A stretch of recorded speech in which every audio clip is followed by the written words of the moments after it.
It's time for MacBreak Weekly. Alex, Andy, and Jason are all here. Jason calls this show the Upside Down because we are starting with the Vision Pro segment. Then we'll talk a little bit about Apple's woes in government.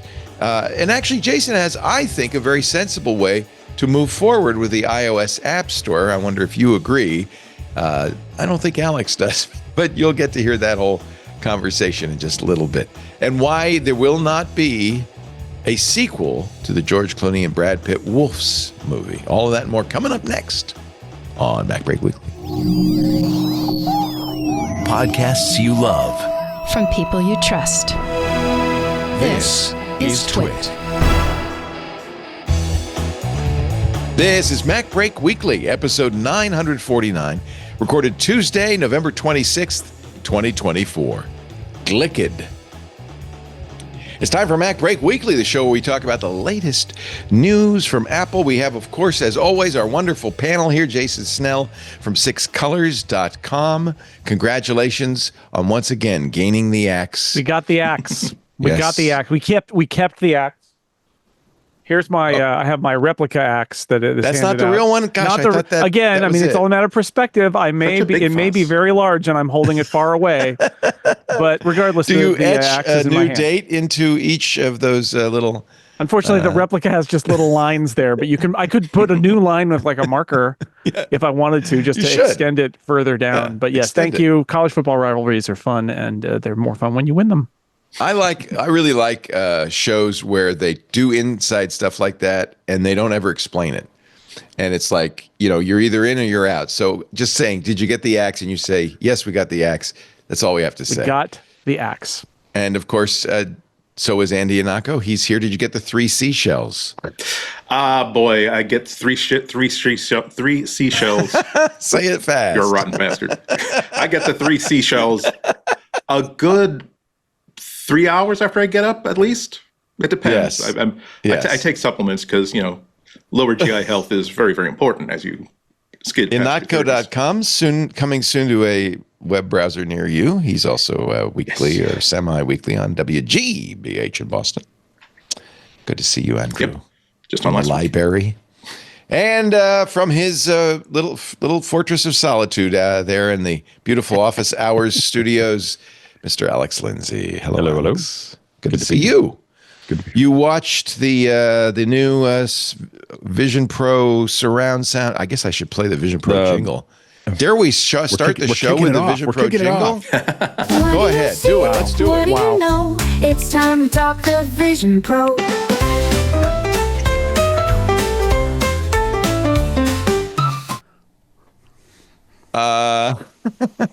I don't know how many stories there we all are. did but- the Snoopy dance. So there. Apple keeps on, they seem to be getting into more of a pace where they start, it Putting out feels like this they're stuff. releasing something maybe almost every week. It feels like there's some little piece that they're putting out. They're not very long. So I keep on thinking, I got to get around to this. Then you open it up and it's like 7 minutes, or 3 minutes Yeah. or 4 minutes. Yeah. So, which is fine. That's fine, especially when you're kind of experimenting. The one that came out last week was I think it was Concert for One, which is so Ray was the artist, and She has a rather large band, and we were asking last week. We were wondering if they were going to shoot it as from the best seat in the house, or if they were going to do the cutting in and out. right. The funny thing is that I was pretty excited about it because this is something I work a lot on, is this kind of experience, and so I was excited to see what Apple's going to do. I have to admit, I think sometimes Apple has this approach of like, we don't pay attention to what anybody else is doing. We're going to find our own way, and they're still working on it. so anyway, there's a bunch of rules that a lot of us have kind of grown up to believe in, and maybe Apple's breaking those, and maybe I haven't been sold on what Apple did was better than what we've already learned not to do. And I felt like this was a pretty good example of almost all the things not to do. So they packed almost everything that I wouldn't do into one piece. So part of the problem was, so there's a couple things when you're doing 3D and specifically 180 that I think that we all do the same things the wrong way first, and then we all go, okay, let's not do that again. Right. You're like, Apple just did it and then published it. So anyway, so there's a couple things. One is that you have all of these people that go around the edge. Oh, we learn. There we So go. I had to push the wrong button. What's that? this is like the 180 view, right? And so they put all these people around the 180 view, right? That's like the proscenium arch, kind of. And so what happens is that as a 3D person doing 180 or 360, you're tempted to put people everywhere so that you force people to look around so you can see that it's whatever. It fill the view, in other words. Yeah, the problem with that is that when my field of view goes this way, I see the edge, and that takes me out of the experience. Oh, yeah. And so you don't want to see the edge ever. And so what we learned. So you should really be doing like 90 degrees instead of 180 So what we learned to do is you can go a little bit more like a 120. This is your area of action. Yeah. Maybe a little bit leaks over here and here, but you don't ever want force the people person to look sideways because the idea is this is the ambient that keeps you feeling like you're in the event. And not what, but Apple built this thing where people are literally on the edge. Like if you turn over, there's still more people over there. And so they did that. And again, it's not a natural experience. The other thing is that then they have an artist here by themselves and they have a flat wall back here and there's a long distance in between. Artist represented by green dot. The problem is with this is that a big drop off, it looks fine, but what really makes 3D look good is lots of things that are creating vanishing points in that back area. And so what they didn't do, but if they had stacked the band the way you would have seen it on a stage, it would have looked very 3D. It would have felt very immersive, and you would have felt like you were just sitting there watching this band play. And you didn't, and I think you probably could have gotten away with even a single camera, but you could have played around with it if you wanted to. When they cut, they go the opposite direction, which is they get so close that it's uncomfortable. And even for me, who I'm pretty thick-skinned about it, I was like, wow, that's really close. Like that's too much, and so they did a little bit of this they did a little bit of this in the Submerged. They did a fair amount of it in the Weekend, which I don't think I would have released if I had looked at the finished product. And then they did a lot of it in this one where they're doing close-ups on the singers and they're doing close-ups on the main singer. And again, I think that it feels like I'm curious to see how this goes. I'm very much, I think if anything, it just made me more excited to get a hold of the Blackmagic camera so that a lot of us who have done this for a long time get access to a camera and can kind of take on the stuff we've already learned. I think the challenge that Apple probably is having, and I don't know this for any kind of fact, but the thing that ruins VR is typically filmmakers. Filmmakers ruin VR because they want to take their old ways of doing things and immediately just apply them to VR. And like I still have to have these cuts and I have to have these close-ups and I have to have the over the shoulder and I have to do this thing. And you may not need to, you may not need to do all those things to make this work. It's a different platform, and so I think that handing it to really people who are very good in the 2D world and expecting them to suddenly make it great in the 3D world hasn't been successful that in a way that we've seen for a decade. The only filmmaker that's really good at this is James Cameron. Yeah. Alex, but I have one question. Like, what if Kendrick Bourne is on the injured reserve this weekend? How will that affect the Patriots' offense against the Colts this weekend? That's a special joke for people watching on YouTube who saw Alex writing all those diagrams about. Oh, right. Yeah, exactly. He was doing his John Madden. I get it now. Yeah. No, that's how I. But boom, what is the disconnect? I mean, surely there are people like you who are telling Apple, don't go 180 degrees. Go 120. Put stuff in the distant background. I mean, why are they not doing it? Now, I will admit, there's probably, and I don't mean to overstate my background, but there's probably 20 of us that have done stuff with budget in the last 10 years. That's why Cameron knows how to do it, because he's been doing it for a long time. Well, he had all the budget, and what you see is someone who took filmmaking and then had all the budget, and you look at how he designs the shots, the length of the shots, the framing of the shots, everything.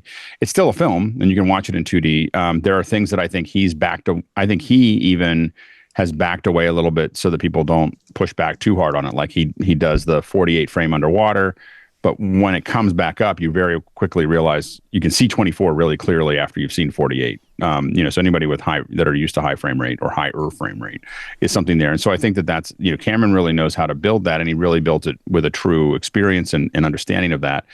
There are a lot of people, and I think that most of the people that know how to do this really well, A lot of them got out of the business. I mean, they moved on to other things when things, they're not doing that anymore. So they're into something else. There are a handful of them, like Radiant Images down in LA, that still are doing, bits and pieces, but a lot of them are working for Meta.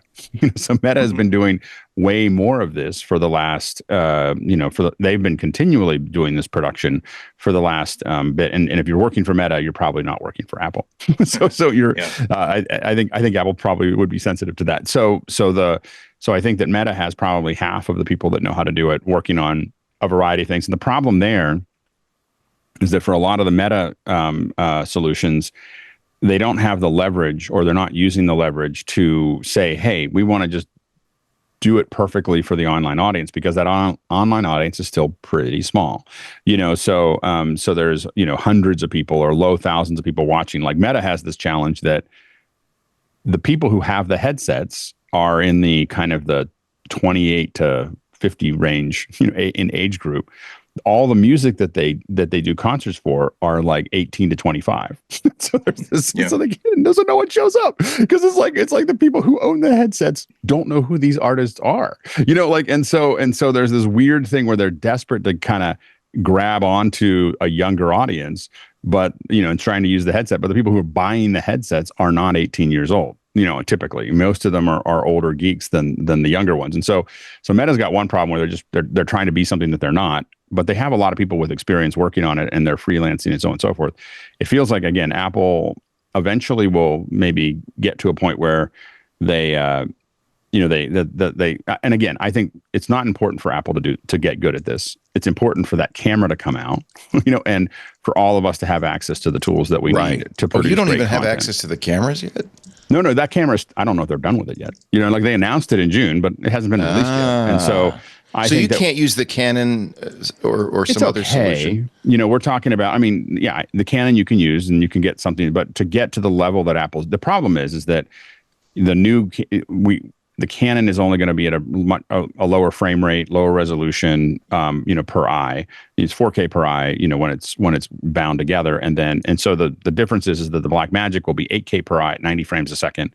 That's a much different, those frame rates and that resolution makes a huge difference in how it goes. And then when you have a variety of people that really understand how to build this, I think you're going to end up with much better content. When you kind of unleash the folks that really have done this for the last 5 to 10 years. So are you saying Meta is doing a good job, or that they can't do a good job because they have a mass audience? And they have two problems. One is, again, they're trying to go after an audience. Most of the work that they do is that they're trying to produce content for an audience that doesn't use their product. The Quest. Yeah. The people who buy the Quests are older. And so if you did the kind of stuff that I've been doing, like the Toad the Woods Sprockets and folks from the aughts and so on and so forth, you probably have a lot more people watching, but that's not the people that they're interested in. They're trying to get back to and if so they would use the Doors, Jimi Hendrix, Janis Joplin, that's too far on that. That's too far on that. But if you went to the 90s and the aughts, you'd probably have a better chance. The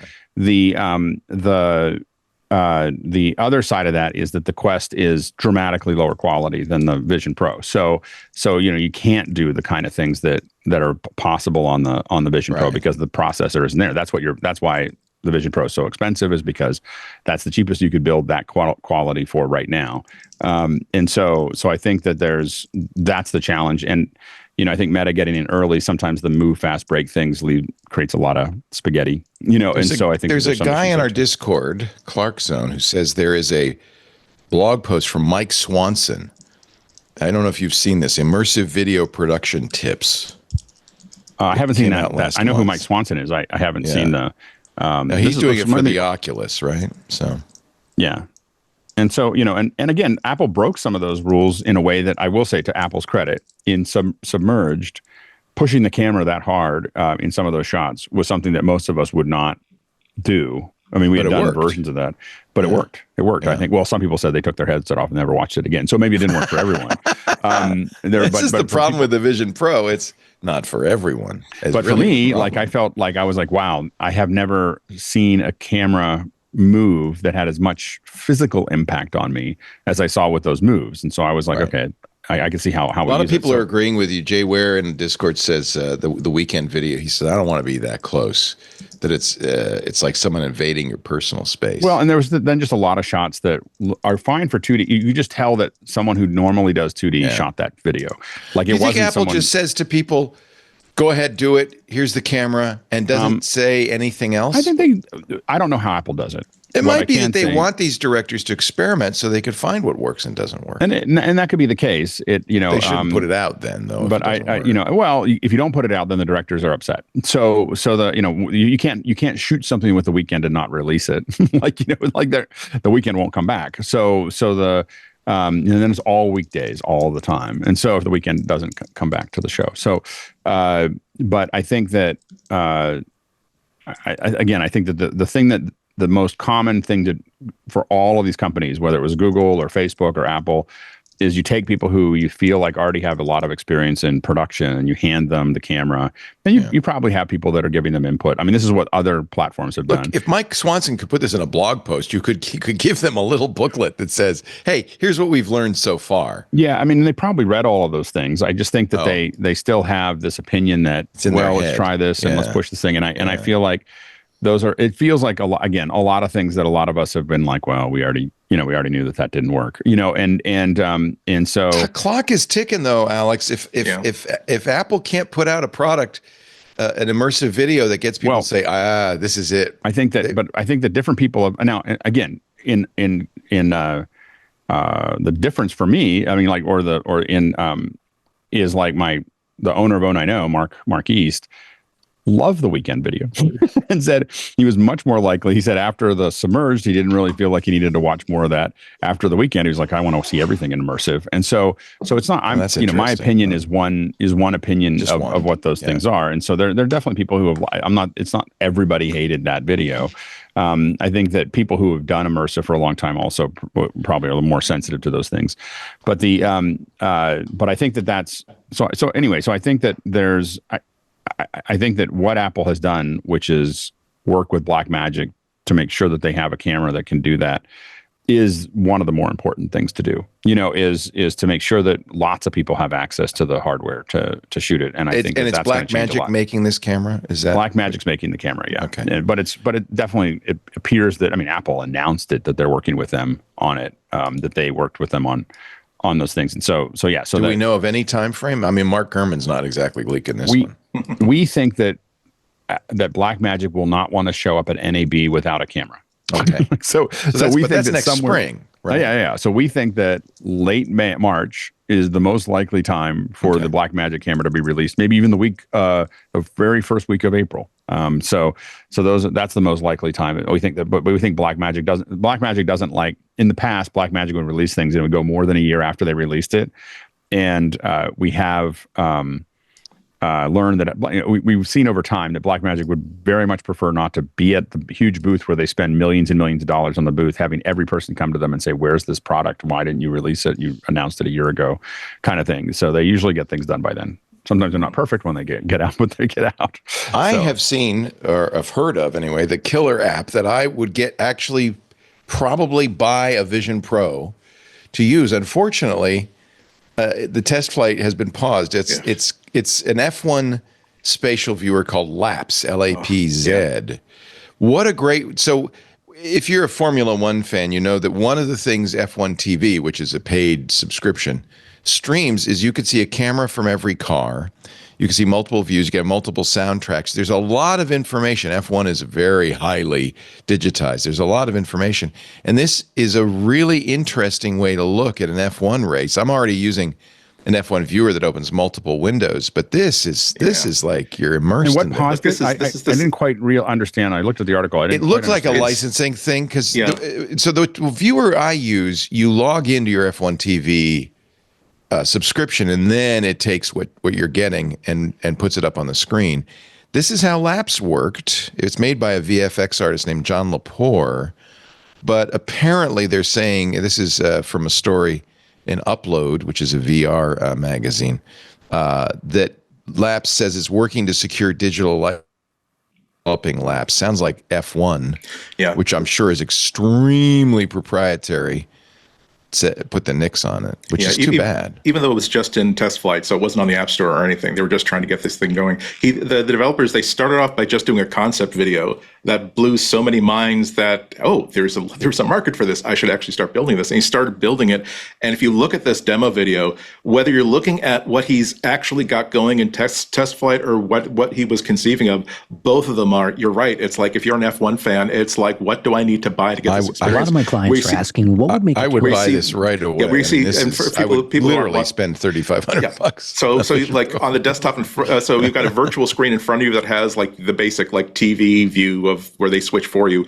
On the desk, there's a virtual version of the race route, like on the map with all the cars like in real time animated around them. That's what he's got going right now in test flight. In the demo, Andy's there's talking, also, but I don't hear him. Oh, is that me? Am I? That's you. Yep. Might be me. I hear him. But in the demo version that isn't real, it's like, I also want to see cockpit views from this driver and this driver. I want to see like another view that has just like the standings, because F1 is one of the most, you don't have to really care much about the sport to think that it's a really entertaining thing to watch, because boy, what great work they did to make sure if we wire up all these cars so that not only are you getting live video from each car, but you're also getting live telemetry, and not just for the pit crews. So much data. There's terabytes a second. Yeah. Yeah. I mean, it is one hell of a demo. I'd be if I were at Apple and part of my fortunes were tied into the fortunes of Vision Pro, I would be volunteering myself as a go-between. Well, Apple is producing F1. this F1 movie with Brad Pitt that's coming out next year. And Tim Cook was at an F1 race last year in Austin. So there's definitely something going on. F1 is owned by an American company called Liberty Media. You might know the name. And I wonder if there's some sort of, I'm sure negotiations have been ongoing for the last couple of years. This was such a natural use of the Vision Pro. I think it may also be that Apple said, no, wait a minute, we want to do that. Who knows? Yeah. Apple might have said, we've got a tie-in coming up with F1, and we don't want this app to be in the way. But it shows you what a great platform this could be for watching live sports. Baseball, same thing. You have the diamond in front of you. You have, again, the network sort of coverage so that you don't have to do switching yourself. But you also I want a static view of third base, because I'm concerned. I'm interested in like the play at the plate coming up, and have all the stats that are not going to simply overlay and interrupt you, but are there for you because these are things you're actually interested in, while you're also looking at like the two other games that you're betting on that decide whether you go to work tomorrow, you retire, or you go on the run. It's a good app. Killer app. All right. And that was our Vision Pro segment. How about that? Now you see, now you know, we're done talking the Vision Pro. Yeah. Wow. That's we've never begun a show with a Vision Pro segment since, well, maybe when the Vision Pro came out, but that's it. That was before we had the cool theme song, though. So yeah.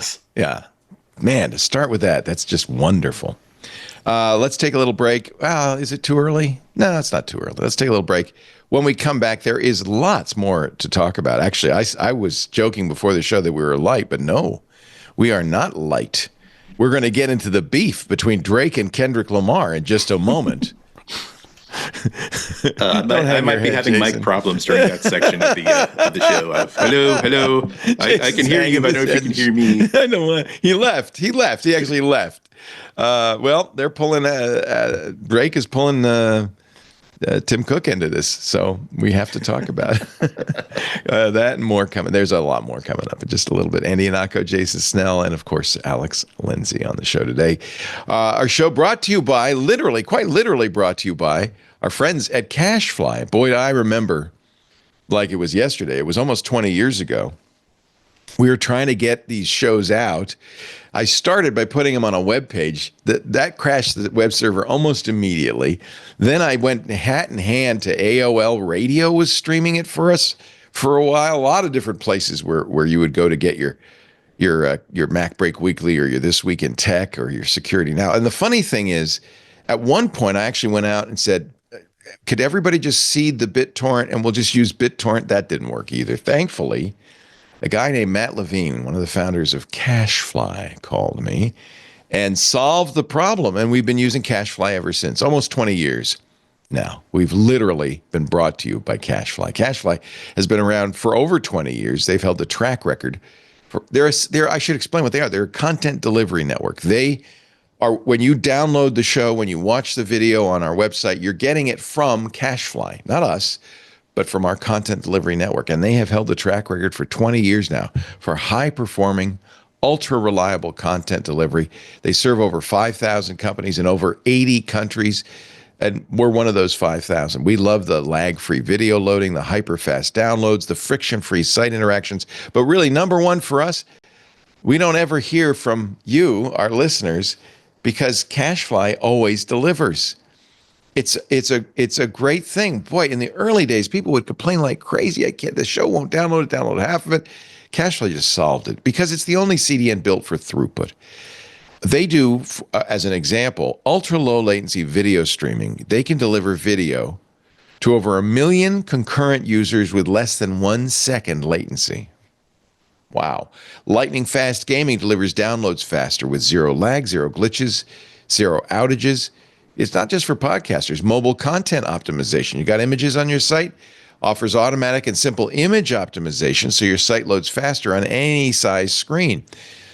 Now, the thing we really needed with CacheFly at the beginning, because it was so new, even podcasting was new at the time, we weren't sure where it was very spiky bandwidth. Like everybody download MacBreak Weekly the minute it came out, and then it would slow down through the rest of the week, and then it would spike again. And we didn't want to pay for the maximum bandwidth we'd ever use. CacheFly worked with us, and they'll work with you with flexible month-to-month billing as long as you need it, so you could figure out exactly the right way to pay for this. And then once you do, you get a discount for fixed terms. For us and for you, the main point was you design your own contract when you switch to CacheFly. CacheFly delivers rich media content up to 158% faster than other major CDNs and allows you to shield your site content. I didn't realize this, but I guess we were a beta tester because we've been doing this for years. Our podcasts aren't uploaded to our site and then cached by CacheFly. We upload them directly to CacheFly. So they hold our content in their cloud, which means there's never a cache miss. It's 100% cache hit ratio. And that makes a big difference too. You can get that now too. It's called SOS.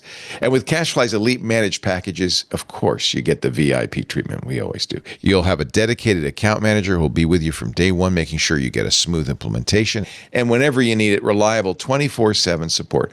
I have to say, in the almost 20 years we've been using CacheFly, we've really never needed support. They're always there. It's great. Learn how you can get your first month free at CacheFly, CacheFly.com/twit. You've been hearing me say it for many, many years. Bandwidth for MacBreak Weekly is provided by CacheFly at CacheFly.com/twit. Thank you, CacheFly. You've heard of Gray Key, right? Oh, wait a minute. I was going to do, when Jason gets back from the bathroom, I'm going to do Kendrick Lamar and Drake, because I know you really care. I'm sitting right here, although if you would like, I'll go to the bathroom while you talk about it. That would be appropriate. I saw you run out the door when I just slid my chair away from my microphone so I couldn't say something that I would regret later. So I don't know anything about this, but there are a couple of well-known Andy, you probably know. You're our ticket into the younger generation. Is it hip hop or rap? I don't know. Depends on whether you're going East Coast or West Coast. Okay. Well, Drake's Canadian. What does that count as? He's bundled up very, very securely. With a lot of hats. A lot of puffer jackets, I think. So apparently Drake and Kendrick Lamar's I'm on his side. I'm Team Kendrick. I got to say, he's amazing. But his lyrics are incredible. But he and Drake are, I don't know, this is very common in the rap world, having some sort of beef. And in fact, Kendrick and Drake each made songs dissing the other, okay? Now Drake says that Apple has trained Siri. Siri has been bribed to play Kendrick Lamar's Not Like Us, even if you ask for Drake's Certified Lover Boy. Okay. Drake says it's payola. In fact, he went after and sued Universal Music Group. I believe he lost on that one. And now, apparently, he's decided to take aim at Apple. On information and belief, UMG paid or approved payments to Apple to have its voice-activated digital assistant, this is the court filing, Siri, purposely misdirect users to Not Like Us. Online sources reported, it's the old online sources, that when users asked Siri to play the album Certified Lover Boy by recording artist Aubrey Drake Graham, doing business as Drake, Siri instead played Not Like Us, which contains the lyric, certified pedophile, as an allegation against Drake. So what's going on? Is it anyway?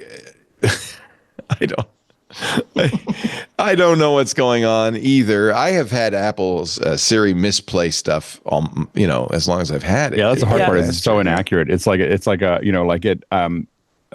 I always, every time I ask for a song and Siri decides to play me either the wrong song or, more importantly, the live version of the song. I'm like, when would I ever want to listen to the live version of the song if I didn't ask for the live version of the song? So my opinion about Siri's accuracy is very low. If they saw it consistently, but it just seems like small beans for Apple. Like, why would they do that? Like, why would they? There's a little bit of payola is a very big crime ever since the 50s, when there was a big payola scandal, that DJs were being paid. As you know, Alex, you were a music director, and no one ever gave you cocaine. No, but they bought me so much sushi. I think there is it's within that's within the scope. They're not that's in the scope of general entertainment. I never got any cocaine. I got cocaine in it. I got a lot of sushi money backstage passes. That's all I got out of the whole thing. But it does point to a problem that, like, you have all across, like, the online experience. Whenever you search for something, is it going to give you the thing specifically you asked for? Is it going to give you the thing that is related to what you asked for, but they paid Google Search or Spotify or Apple Music to say, whenever someone asks for this, make sure you throw this thing that we've sponsored into the mix? Or is it a organization that's gaming the system to make sure that if we tag this to the wazoo, we can figure out how to make sure that people do not, when people specifically ask for Coke, they get directed straight to Moxie instead. That's not what they asked for, but we can game the system. An example of this President Eisenhower called payola a issue of public morality. That's how long this has been going on, since February 1960. Anyway, laws were passed. It became a big issue in the late 50s, and a number of DJs lost their careers or paid big fines. There was a time when morning DJs were like the village priest. He was the voice of authority, the voice of morality. You came to him with your problems. He kept the community together, and then when that all blew apart, like a wax acetate. Hey everybody, this is Father Wolfman Jack. Be seated. Alan Freed, the legendary Cleveland disc jockey who gave rock and roll its names, career was destroyed in the payola scandals. Dick Clark almost, by the way, he got away with it. So payola has a long storied history in music, but in a big giant tech company with a thing, I mean, why would Apple take? Why would you do that? Like $1,000? They don't. Yeah, this is so clearly the whole. You see a conspiracy when it's actually incompetence. I mean, the stuff that Siri plays for me that is not what I asked for. I mean, come on. It's a miracle when it works right. Yeah. So for them to have like a nefarious conspiracy, I'm skeptical. I'm deeply skeptical of that. Yeah. It just, it's kind of like Google, there's places that it shows you things because you paid for them. Once you get below that line, they're just doing the best they can to give you what you asked for. I don't think Apple would ever design something to override your choice and play something else that they got paid for. Because the that said, I'm not sure that's damage, illegal, but the damage to their brand, it would be illegal. Regardless of legality or not, the damage to their brand, if they actually did that, like if anybody saw that anywhere at Apple, I mean, even folks that just got to Apple would be like, oh, that's a bad idea. It wouldn't be money anyway. It would be something like, Drake saying, or Kendrick Lamar saying, I'll give you an exclusive concert. Kendrick gets an immersive video. On Vision Pro. Oh, yeah. There you go. That's why The Weeknd's not involved in any of this, is because he's just rising above it in his ambulance, on his stretcher, and whatever that was in that video. I mean, whatever. How about a free set of Mac Pro feed, huh? How would that settle things, make you happy? Hey, don't knock it. Those are hundreds of dollars on retail. I'm ready for the prices. Wouldn't that be funny if the Price is Right put those wheels up and they had people guess? Oh, that's got to be $39.99, right? Back when I used to watch Price is Right, it's like I realized that I would be absolutely insufferable if there was is that DDR3 or DDR5 RAM? We don't. It says here it has. They had RAM. They would actually have RAM on the Price is Right. Wow. I don't know. I would be there were a couple times where there were like a Mac system, and I would be like thinking, okay, let's get really careful here. Like, I need to know the specs. Speaking of things that I did see, by the way, because it wasn't immersive, and I don't have a Vision Pro, but I enjoyed, was the George Clooney and Brad Pitt vehicle Wolves, which was an Apple TV. It was going to be a theatrical release. Yes, it was. And it was, wasn't it? And Apple decided, yikes! After Fly Me to the Moon did not fly to the moon. They decided, maybe we shouldn't put Wolves out in the theaters. We're just going to stream it directly. To which Brad Pitt and George Clooney said something unprintable.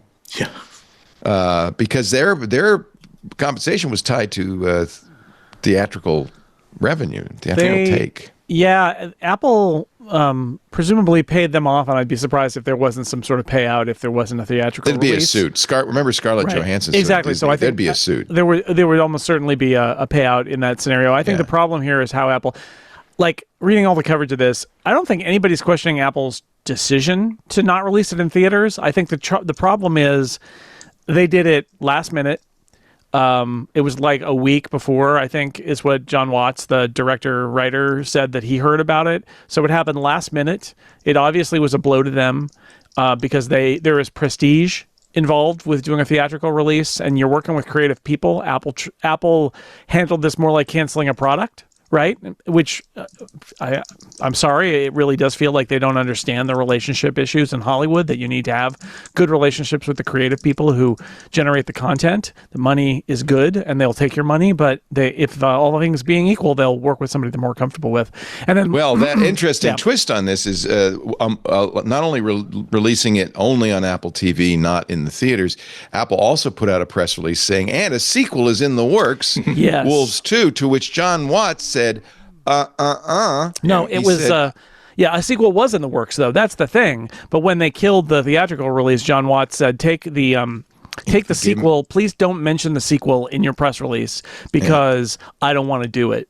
I'm unhappy with you. And they said it anyway, which is also a betrayal and clearly there as a face-saving measure. I think they probably figured they were also saving face for Jon Watts and everybody else involved to say, no, we like it creatively. This is a business decision. But when the guy tells you not to mention it because he doesn't intend on doing it and you do it anyway, that I think that's worse. That is a worse sign of disrespect for the creatives in Hollywood than the 1 week's notice to pull it from theaters. And again, I don't think it's a bad business decision. Apple's movie business is being completely realigned because it's been a disaster. They're going to make a whole bunch of different decisions about how they do movies going forward.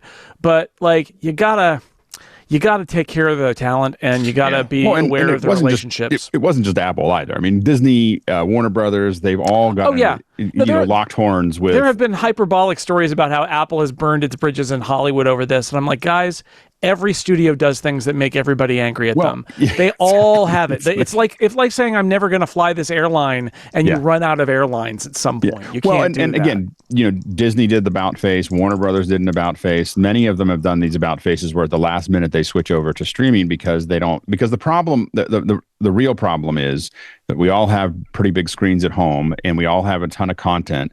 And if you don't knock it out of the park, like this is worth seeing on a big screen, everyone just goes, I'll just wait until it comes out. There's not the drive that I have to go see it in the theater is not like part of what drove an incredible weekend for Wicked was the camaraderie, people being so excited about it and talking about it and making it. But that's a very unusual thing to have happen. You saw it with Barbieheimer last year, and so but I think that the issue believe it's pronounced Barbenheimer. Barbenheimer, yeah, there you go, Barbie Barbenheimer. This one was supposed to be. I thought it was like, what was it? It was Glick. It was something like Glick-ed. Jiminy Glick. Glick-ed. What? They were trying to make it. into they were trying to gladiator. They were trying to PR. They're Glick-ed. I think. Glick-ed. Glick-ed. They were trying to get the gladiator thing together, or else Wadiator, which maybe not the right image. Wadiator. So anyway, the problem is that if films like for instance, I think Wolves was great. I think it was a great movie. It was really fun. I would never have gone to see it in the theater. Ever. No, me neither. And that's the math problem is, and if I had gone to the theater, I probably wouldn't have loved it as much because I enjoy as a free film that had Brad Pitt and George Clooney and had a reasonably good thing. It was fine. It was a good ride. But that's not good enough to go to the theaters anymore. And that's the problem that a lot of folks, and that's what the reality is starting to set in. And then the problem is that even though the primary use is streaming and you release it to the theatrical and you're just offsetting some costs and you're getting PR, what you get is a bunch of bad press. This was, Napoleon was a disaster and this was a disaster. You didn't get any because the press, the Hollywood Reporter and Variety are only comparing you to other film releases, not, oh, this is a streaming thing that we also put out on theatrical. We don't really care if it makes money. It doesn't have to. We offset some of the costs. We get a bunch of PR out of it, blah, blah, blah. And so that's flipped, right? But you don't make money in the theatrical; you make it in the streaming now. Well, I don't know. International. That's the theory. That's the theory. Yeah. The theory is that you're going to supply this feed of people that are constantly paying that subscription, and you got to figure out how to rationalize the cost of the film. The bottom line is that it's going to be really interesting to see whether theatrical survives this because for these streamers, I don't think that the math doesn't make any sense the problem is that the big tent poles they're not consistent anymore. And so no one knows where that's going. Anything less than those big tent poles are generally not doing well in the movie theaters. Even Marvel isn't doing all that. No, because I think a lot of people don't really like the multiverse. They had to spend so much money marketing Wicked. I mean, there were Wicked tie-ins at Target. They had to spend so much money on Wicked to market it. Because they have another one that they have part 2 that has to succeed, and so, but that's a big deal. It's like you've already, gone down this path and shot another one and it has to be well. When I was a kid, the Thanksgiving movie was Mary Poppins and there were lines around the block to go see Mary Poppins. So I guess there's a Hollywood tradition of, you got to have a kid movie for Thanksgiving that is box office. And I think that the reason they put that kind of marketing in is because it's a good movie. I haven't seen it yet. Is it good? Did you see it? I haven't seen it yet, but every person I talked to said that Wicked is really, Andy's probably more of a theatrical person than most, more of a theater person than most of us who you've seen, I'm sure, Andy, Wicked in the theater, right? Yeah. And live in theater. I haven't seen the movie. Yeah, I saw it in the theater. I saw it on Broadway. It was quite good. Great. Yeah, great show. Yeah, so I think. But the first 2 acts, the third act flopped. But anyway, that's neither here nor there. Since in fact the 2.5 hour theater experience is being stretched to 2 different movies over 2 different years. Yes, right. Which doesn't. But they have to have it. It's a big, but they wouldn't have put what you see in Hollywood a lot of times is if they don't think it has legs, they would have dumped it. They would have done something quietly, just let it die. Right. They saw a film that was really good. They have a sequel that's already built into it. Yeah. They were like, we got to make the first one successful, or the second one's gonna, this is gonna be a real problem. So you see a lot of marketing in it, and it's again a good film. It's a good property. It's good. It has all the right things, in that area. And so it's got green and it's got pink. So you're set, man. But no red, because red would be a copyright infringement on the Wizard of Oz the movie, while silver is not a copyright infringement against silver. The original Wizard of Oz, she wore silver shoes, not ruby slippers. Ruby slippers was an invention of the MGM movie. So that they could show off. Is it still copyrighted? It's like 1939 movie. It's still. I think it's until we're not there yet. 2034. They made sure that paperwork was up to date. And also, there's an original set of ruby slippers up for auction at Heritage Auctions right now. There you go. So if you want to see them in absolutely 8,000 pixels by 12,000 pixels, you can go to Heritage Auctions and download these pictures. They're quite amazing. I wonder, do you think so? I don't think it's just Jon Watts. He returned his money after the press release and said, I don't trust Apple anymore. But I wonder if he also realized George Clooney and Brad Pitt were in the same boat. I mean, yeah, I think the truth is that what's happening here is that creatives are being taught that when you take money from a streamer to make your movie and you get to put in that swimming pool or whatever you're going to do, buy that another house on Lake Como, whatever you want to do, that he sold that house, by the way. You don't. Well, that's why he's got to buy a new one. That when you do that, you're taking money from a streamer. You are going to give up. They might make noises about theatrical, but unless it tests well or the schedule looks right, or something, you may not get theatrical with it, and you just have to accept that.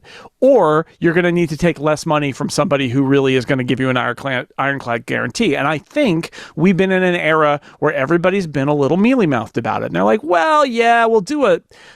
I mean, to Netflix's credit, they're just like, no, we're not interested in theatrical at all. Whereas Apple's like, sure, Ridley Scott, we'll let you put Napoleon in a few places and all of that. And I think we'll get over it. I think this is a period in time where there are going to be a lot of these kind of harsh lessons, and the streamers are going to firm up what their deals are going to be, and there will be a more clearly defined thing where creative types are going to have to say, and I love them. I'm a creative type in a different area, but like we love actors and directors and writers, but they're going to end up probably having to choose, do you want the ego boo of being in a theater, and how many millions of dollars are you willing to take off of the top line in order to get it? And when you're like, oh yeah, I mean, I love the theater, but $10 million more sounds pretty good. We'll stream that baby, right? Like, I feel like we're headed there, but we're going to have a series of these incidents where, I think Apple behaved badly in the standpoint from a relationship management perspective, but also it's also the cold, hard facts of the business. And I think it will resolve itself. I do think there's a future for theatrical. There are a bunch of movies that have made billions of dollars this year, and that will continue. But a lot of these movies that are getting these kind of obligatory releases with these huge budgets, I mean, you're already seeing the retrenchment where Apple might do a couple of big movies a year, but they're not going to do 8 big movies a year with big budgets. It doesn't make any sense for anyone. And the thing is that what I will say is that most of the streamers are looking really, really hard at series, and you're going to see more and more of these series. It's a much better math for them to do these. And so the thing is that they went into features because that's how they attract all these actors. But where they're really kind of leaning more and more towards is building less and less features, spending less on them, figuring out how to make them more transactional, because they're really high risk. 2 hours of something is a super high risk thing unless you just absolutely know it's going to work. You look at Red One; they put a lot of time and money into Red One, and it was a disaster. I don't know how was it really? Yeah, money wise, oh yeah, they took a bath, and it looks awful. To be honest with you, I didn't see it. I haven't seen it yet. That's the problem, is I haven't seen it yet. Not I, but I mean, aren't a lot of people just saying, unless it's something that like Oppenheimer, where you really want to see it in the theater, I'll just wait. The problem is there's only about 5 to 8 directors right now that are making films that are worth going to see in the theater. So I mean that are taking advantage of that medium at that scale, because they're dumb. Denny, James Cameron, Christopher Nolan. These are the folks that think in very large visual. So they're thinking in really big. Because what's interesting is, as I do a lot of work where I do stuff for the phone, I do stuff for theaters, I do stuff and each one of those mediums actually there's the way you shoot it changes. It like things that work really, really well on a big screen don't always work on a TV as well, and definitely don't work on the phone because they're too wide. And so the thing is there's some people that think of in epic proportions, and in those, when I see an Oppenheimer come out or a Dune come out or those types of things, I think, oh, I got to go see that in the theater, because that's going to be an experience. Like Interstellar, they're doing the 1570 release of Interstellar again, I think next Friday. I'd like to see that, yeah. It was on sale for 3 hours, and the Metreon was sold every seat. Like it was like IMAX, boom, because 70 millimeter film. There is a future for theatrical. It's just not the future that is going to have a kind of a shambly movie like Wolf's in it, right? Like that, and I love those movies. I love, like, there's never going to be a big blockbuster release of something like Out of Sight or some of those other Steven Soderberghs or Ocean's 11, or like, I feel like those days are over. And if you look at the charts for this year, you can see it, right? Denis Villeneuve is there. Doom Part 2 is number 4 and grossed like 700 million. But like Inside Out, so there's a Pixar there, there's a Marvel. Deadpool and Wolverine was the highest grossing R-rated movie of all time. Inside Out and Despicable Me. So you have, and Kung Fu Panda 5 is in the top 10. I mean, there are for kids and action and certain directors and certain franchises, like, and like even Oppenheimer, a serious adult drama, rated R, and it was a hit. It's just that it will happen. It will happen, days, but it's not like it was. And the problem is that can you keep selling enough popcorn to keep the theaters, going? Oh yeah. Between those, there's just not enough. Marin County update, right? All our theaters are basically disappearing because they just can't fill them, and so they're all just sort of vanishing now. And we're down to a smaller and smaller number. I think that will happen. Something you said there, Alex, about TV series. I was thinking about this. I think that in the streaming era, one of the things that needs to change, in addition to sort of like this trade-off between you want to get more money or do you want to be in a movie theater, I think is we are seeing the very slow erosion of the movie star as being like, I don't do that. I only do movies. Right. And so I think there was a headline this week that really put a knife in it about how Wolf's is the most expensive TV movie ever made, which, like, hey, congratulations, Brad Pitt and George Clooney, you're in a TV movie. I mean, it's not, but it is. And I do wonder. It means a very different thing than it did back in the day. It does, but I think, so, like, novels are more successful and popular than short stories. Movies are short stories. It's always been interesting that movies have been so successful, but I think in the streaming era, I think there are some things that really should be movies, but there are also probably a lot of things that are not only good, but you could spend that money and do a 6-hour miniseries or an 8-hour miniseries or something you call a series instead of a movie with the same budget and the same stars, and people might like it better. Interesting to pair Apple's Dune series with the Villeneuve Dune. You mean Disney's? I'm sorry, Dune series, yeah. No, it's HBO. So it's HBO. Oh my gosh. Yeah. Can't keep track. Warner that's does the problem. Dune. Yeah, I know. Can't keep track. In any event, it'll be. And I wonder how long it is before creatives go, well, the thing about this long form, multi-episodic TV is we can really stretch our legs. Alfonso Cuarón decided after reading Disclaimer to make it an 8-part series instead of a 2-hour movie. And I think as a viewer, I'd hate to see Game of Thrones the movie. I think it was, much better spread out over 7 seasons. Over 4 at least. 4 good seasons. 4 seasons. It slowly wound out. I mean, that's the thing they're going to have to learn. There is a natural length to these things. Don't do the 7th season because it's a mistake. I think that there's a new and for us as viewers, we have much better screens now. We have much better sound at home. I think that people are happy watching stuff at home. If the hardest part for series is for I think writers to not lean on things that are easy, like relationships, because the number one reason that people in my family stop watching things is because a quote unquote got soapy. Like it started off as there's a thing, and then suddenly everybody's in a relationship. Well, they have to learn. Just as they have to learn, immersive video, they have to learn this new medium. I mean, and I think that like a perfect example, one that's doing it well is Slow Horses, which I just think is just one of the best series. Incredible. And if they just keep, I'd watch that every, and Silo just came out again with the first 2 episodes, which I love Silo. You're proving my point and I think creatives, people like Scorsese and others are going to eventually say, yeah, this is the future. Economics is forcing us in that direction, but this is a future. It's sad because Apple has an opportunity to be the HBO of the next era where creatives trust them, creatives love them, they have lots of money, they get to do what they want, and it seems like this was a fumble, an unnecessary Again, I think that they've all fumbled in that area. They've all had that problem, and it's because this is a fast-moving market. Everyone's trying to COVID put a huge wrench into the whole system, and things are still flying around. Like we think that it's all over because we can't, we're all able to go out again, but people's behaviors changed dramatically and they haven't gone back and they're not probably going to go back. And it wasn't because of COVID. It was because streaming happened to be ramping up at the same time COVID hit. So suddenly all this stuff got flown into that. People got used to that, and then they don't want to go back to where they were.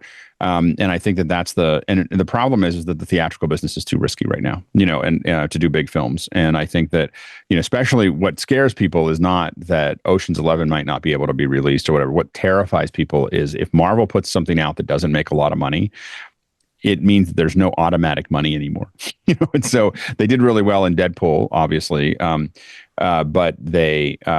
some of the other Marvel products haven't done as well, and that terrifies people because it just means that there's not if we go to action, adventure, that type of thing, we can always come back with a paycheck.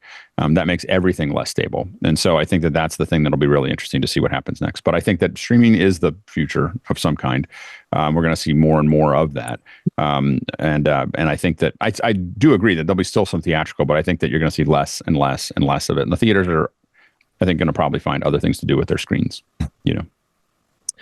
Well, I think we want to take a break here because Jason Snell is now so bored he's talking about Marin real estate. And I am cultivating an online community, Leo. You leave me alone. The problem is I also live in in this area, and I want to contribute. I want to participate in this. I see. Yes. I see. Yes. One of our good friends in the Discord his family's been living in West Marin since 1862. I mean, okay. Wow. That's way out there. Taylor Sheridan. I come from a long line of abalone farmers. This has to be a Taylor Sheridan series he could do. 1862. The whole family retcon 5.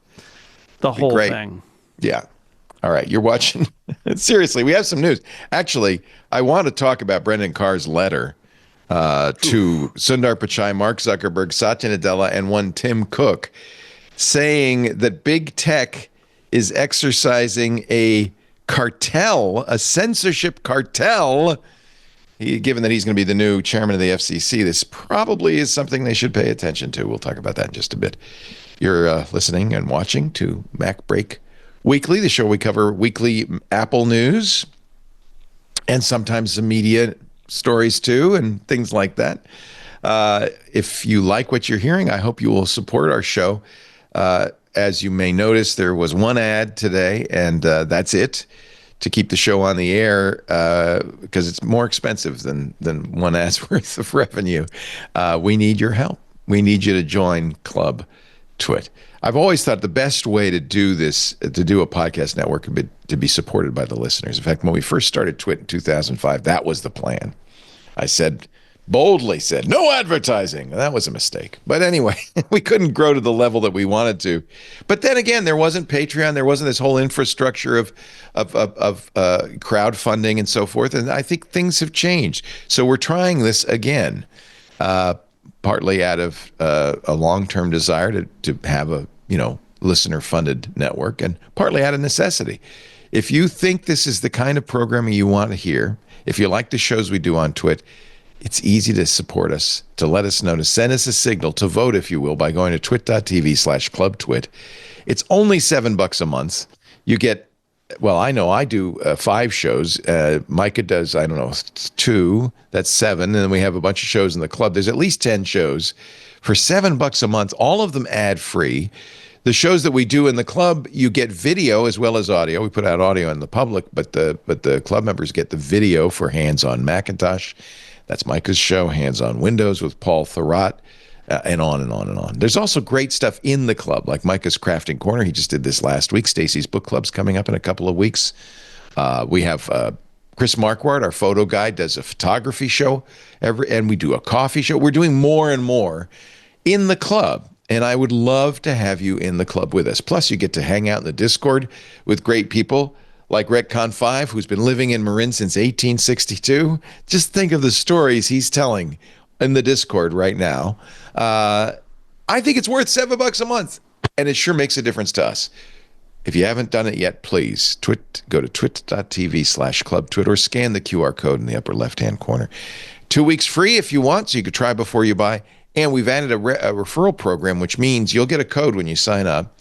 You can put that in your socials, put that everywhere, send it to your family, and if they join, you get a month free. So that's another way to kind of support your habit. Twit.tv/clubtwit. We thank you in advance. And to all our club members who are seeing this, if they're watching live, thanks a lot. We appreciate it. We now stream, and this is, again, because of the club, on 8 different platforms. There's Discord for the club members, YouTube, Twitch. We're on X.com, Facebook, LinkedIn. I have to use my fingers to count like an 8-year-old because I can't remember them all.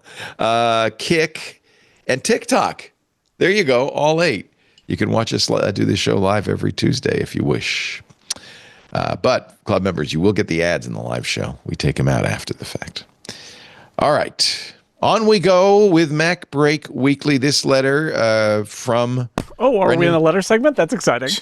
Yeah, letters. Let's open the MacBreak mailbag. Please. This is a weird show today. It's weird. You said it was upside down. We should have started with the picks. Picks of the week should have been first, then the Vision Pro segment. We missed that one a little bit, but it is. Working our way backwards. It's the old the hard pyramid. News is later. Is that what you're building saying? A pyramid? Yes, it's the non-inverted pyramid. It's just a pyramid. That's just we start with the narrow stuff and we widen as we go. There's a reason for that. I'm trying desperately to not get too political, to give people some fun in their lives, right? We need fun. I appreciate that. Sure. Yeah. I'm trying a respite. What's more fun than Vision Pro and rapper feuds? I say nothing. We talked about media. I mean, I think we did and the multi-millionaire celebrities being upset. Yeah. There is a debate over whether George Clooney is selling that Lake Como house. He bought it in 2002 from the Hines family for $10 million. It was rumored last fall that he was going to sell it for $107 million, a nice, tidy little profit, but he's denied that. So we'll just have to wait and see. How about that? Now you like it? All right. Letter from the Brendan Carr, who is currently a commissioner and will be the chairman of the FCC. No confirmation needed because he's already been confirmed as a commissioner. Over the past few years, to Pichai, Zuckerberg, Nadella, and Cook. Over the past few years, Americans have lived through an unprecedented surge in censorship. Your companies played significant roles in this improper conduct. I'm going to use this voice for him. I don't know what he sounds like, but I hope you don't mind. Big tech companies silenced Americans for doing nothing more than exercising their First Amendment rights. They targeted core political, religious, and scientific speech. And they worked, often in concert with so-called, quote, media monitors, end quote, and others to defund, demonetize, and otherwise put out of business news outlets and organizations that dared to deviate from an approved narrative. He calls it a censorship cartel. Yeah. Should they be shivering in their boots, or is this rhetoric? No, they should be worried. This guy is a piece of work. I just want to say one thing. I just want to agree with Andy, whatever Andy's about to say, because I'm going to say that I think that a lot of the big companies thought that when Trump came in, things were going to get easier, and what it looks like they're mostly going to get is exactly what they had before, with a dash of crazy. Really? Even more nuts. These people are nuts. He's objecting bleach wasn't crazy enough, ladies and gentlemen. We're really going out now. He's a piece of work. Like we're thinking about how bad, quote unquote, it was, relatively speaking, with Ajit Pai, Trump's previous FCC chief of the FCC. I feel like, did he inherit Ajit Pai, or was Ajit Pai Trump's nominee? I think he inherited him. I'm not sure. He didn't. Well, yeah. Traditionally, the FCC is usually keeps a 3-2 balance with the majority on the side of whatever political party owns the White House at the time. Traditionally, whoever is the chief of the FCC, when a new president comes in, resigns, and then the new president. Ajit Pai was chairman in 2017 through 2021, so he predated Trump. Right. And then, and traditionally they promote from within whoever the right. So and he was terrible, by the way. But he was terrible. But the thing is that now here's some perspective on exactly how bad Brendan Carr is. So near the end of Trump's first term, he issued an executive order that basically intended to do away with Section 230 of the Communications Decency Act by saying that doesn't qualify anymore. You can that Twitter and YouTube and everybody, they're censoring conservative speech and religious speech on the basis that, like, conservative speech and his own speech that was violating user policies was being removed because of stated user policies. Even Ajit Pai was like, Yeah, we're not going to be doing that because that's actually, you're right. Pi was yeah. Trump. 2017. That was Trump. Right. Pi was Trump's guy. But Brendan Carr was the one saying, no, absolutely, this is exactly what needs to be done. Yeah. And when you look at everything, we talked about this on GBH NPR last week. So I spent like 2 days reading like all of his like letters and all of his like dissenting opinions. And it's not just that he's been on this kick about being hyper partisan. It's but it's also that even when he says something, he issues a dissent that's kind of sensible, where he's making the case that actually this is not in the domain of the FCC. What is this policy is being proposed? This is the FTC's domain, and we shouldn't be stepping over the line. He'll be preceded by 800 words about what a bunch of jerks, ineffective enemies to democracy that Biden administration is, and it will end with, and this is how horrible the tech industry is at silencing dissent and silencing opinion. He will not pass up any opportunity to diss both technology companies and the Biden administration, which means that he's not really thinking. And if anybody, and he also wrote the FCC chapter on Project 2025, outlining exactly what he intended to do with 4 priorities.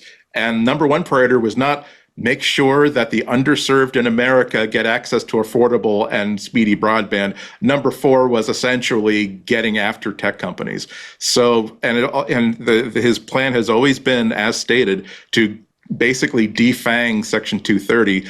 What he's homing in on is the idea of Section 230 is under the control of the FCC. So he's in this letter and elsewhere, he's warning the tech companies that, by the way, we don't need an act of Congress. This is basically you are subject to my authority as the commissioner of the FCC. He's also saying which is specious, by the way. I believe there are limits to what he can do, but what he's trying to he's also trying to say he doesn't have to like get Congress or an executive order. There is the shield provision of Section 30 is based on, quote, good faith operations by the tech companies. So he's declaring that if in his opinion, as commissioner of the FCC, they are not acting in good faith, he can do whatever they want, and the shield provision does not apply. Right. This is terrible, terrible stuff. The more there's First Amendment. I mean, what's ironic is Republicans used to say, let's reduce regulation to keep government out of people's lives. And this is the exact opposite. Yeah. Before Jason jumps in, can I just say that's another thing that you get from reading his dissenting opinions. Anything that the FCC is thinking about doing that he doesn't like, it's a blatant overreach of FCC authority. Anything that he wants the FCC to do that he likes is exactly within their remit, and they don't even need authority from anybody else to do it. He's not right. The guy just modern. Right. That's modern politics and modern Republican politics. This guy, it is, it is very troubling. This guy's a clown, but unfortunately he's a clown with power. And I just want to zero in on that letter for a moment, because just to be clear, we are not talking about a letter that is about a systemic censoring by the government of the populace. This letter is about a browser plugin from a company that's an independent company that has decided to rate news sources based on their trustworthiness. NewsGuard. And so the Orwellian name NewsGuard, yes. So in the end, Orwellian name NewsGuard. In the end, this guy is making the boo-boo kitty hurt face about the fact that some right-wing things are marked as being right-wing and not truthful. Now, what's chilling about that is, I think the end result here is that he wants to threaten everybody that you can't call a right-winger, you can't call a lie. You have to pretend that every opinion from every orifice should be taken at face value. And the fact that he's rattling his saber at Tim Cook and Sundar Pichai because an independent company wrote a plugin for their open browser plugin specification shows you how bananas this is. Yeah. This is just a pretense, just a pretext to warn them that you do what we want or we will make your life uneasy, because it's silly. On its face, this letter is ludicrous. But and it's not the only threat to Apple's business. President-elect Trump has also said he is going to, on day one, and there is, again, some question about his ability to do this, but he has to declare a public emergency to do this, add a 25% tariff to Canada and Mexico and a 60% tariff to products brought in from China. This is problematic for Apple. What's interesting is the Wall Street Journal has an article that came out today, how Tim Cook cracked the code on working with Trump. Yeah, that's true. We shall see. You could have read this on MacBreak Weekly a few years ago. We've been talking about this for a while now. No, and remember, we've gone through this before, or rather, Apple's gone through this before, tariffs, and the Wall Street Journal puts a lot of past reporting into really good context of how good Tim Cook at playing diplomacy. And it's not just about, hey, Trump, why don't you come in and have a photo op at our big factory so you can see how well your Made in America product is going. It's like not only is he's close enough that he gets a private dinners with Trump, but also, again, the reporting of the Wall Street Journal is that he is focused. It's as if he knows he's dealing with someone who does not have a big attention span. He keeps it focused on exactly one topic and exactly on things that will benefit him, as opposed to here's why we have problems with a certain tariff. Here's the example the Journal gives. Cook's biggest win took place in 2019. When Apple was facing down a potential 10% tariff on all imports from China, where Apple still overwhelmingly produces its devices. Cook personally lobbied Trump, explaining how tariffs would increase iPhone prices and help foreign rivals like Samsung. Days later, the administration announced it would scale back its tariff plan, giving exceptions to a range of electronics, including the iPhone. Can he do it again? And the thing is, and the Apple Watch as well. That's one silver-tongued CEO. Well, and I think that part of it is that I think the one thing that Tim Cook has that a lot of other CEOs have trouble with is that he doesn't have a big ego about what he needs to do. He is focused on what needs to get done, whether he should have to do it, whether Steve Jobs would be just like, screw that guy, I'm not going to talk to him, and everything else. And Tim Cook is all he cares about is moving the ball forward, and he is looking at what are the options there. I'm sure that there are tons of meetings at Apple and tons of how do we frame this and what do we look for, and they're not based on what it should be right or what should it be or how it should. There's no shoulda, coulda, woulda. There's just okay, how do we interact with this leader so that he understands why it's important for us to have this, and they're not. And I think that Apple's discipline in that area is a big reason why he's able to execute his discipline as well. And again, his own personalness getting out of the way of I don't care what it takes. I've got a bunch of employees and a bunch of customers, and I'm going to try to make sure that they're taken care of. And I'm going to stay out of that process. I'm just going to sit there and talk to him. And I think that he probably can't. I think that Apple has a lot to gain from a change in regime here. And it'll be interesting to see what, number one, they have a lot to lose if they can't figure out the tariffs, but they also, Trump on their side as a big stick telling the European Union to go stuff it, or we're going to start putting, I can give you some tariffs, but I can show you what real tariffs look like if you keep on messing with Apple. That's a whole nother layer of. I'm sure that those conversations are going to happen. A lot of Apple's problems will start to go away. Again, the DOJ antitrust suit against Apple. Biden was not willing to give him any help when they lost the trade suit about importing Apple Watch with O2 sensors. Biden could have stepped in and said, okay, well, this is no good for America, so thank you for judging on this, but we're going to let Apple import the stuff. No help from Biden. All that stuff can come back away.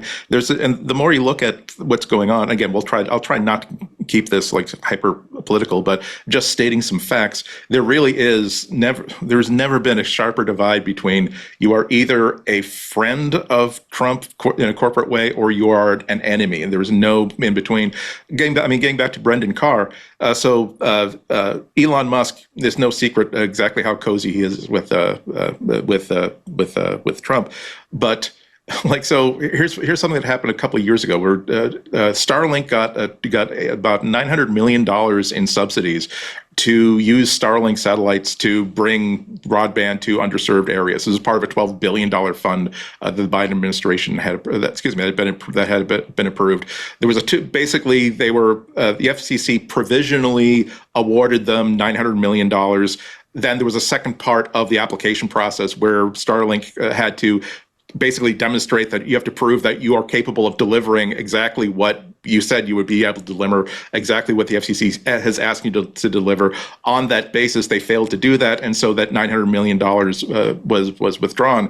And it went, and there was protests about it because, again, this is Elon Musk, and went through a second review of the process to make sure that it was done fairly, and it was decided that no, this was a fair call.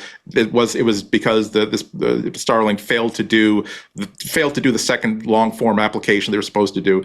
It's all done and dusted. And so there's a dissenting opinion from Brendan Carr saying that not just was this wrong, but it would be within his purview to say that, look, the Biden administration has not been doing enough to bring mobile broadband to underserved areas. This would have solved a whole bunch of problems. They're being a stick in the mud about looking for fiber optic when they could have been looking at satellite services.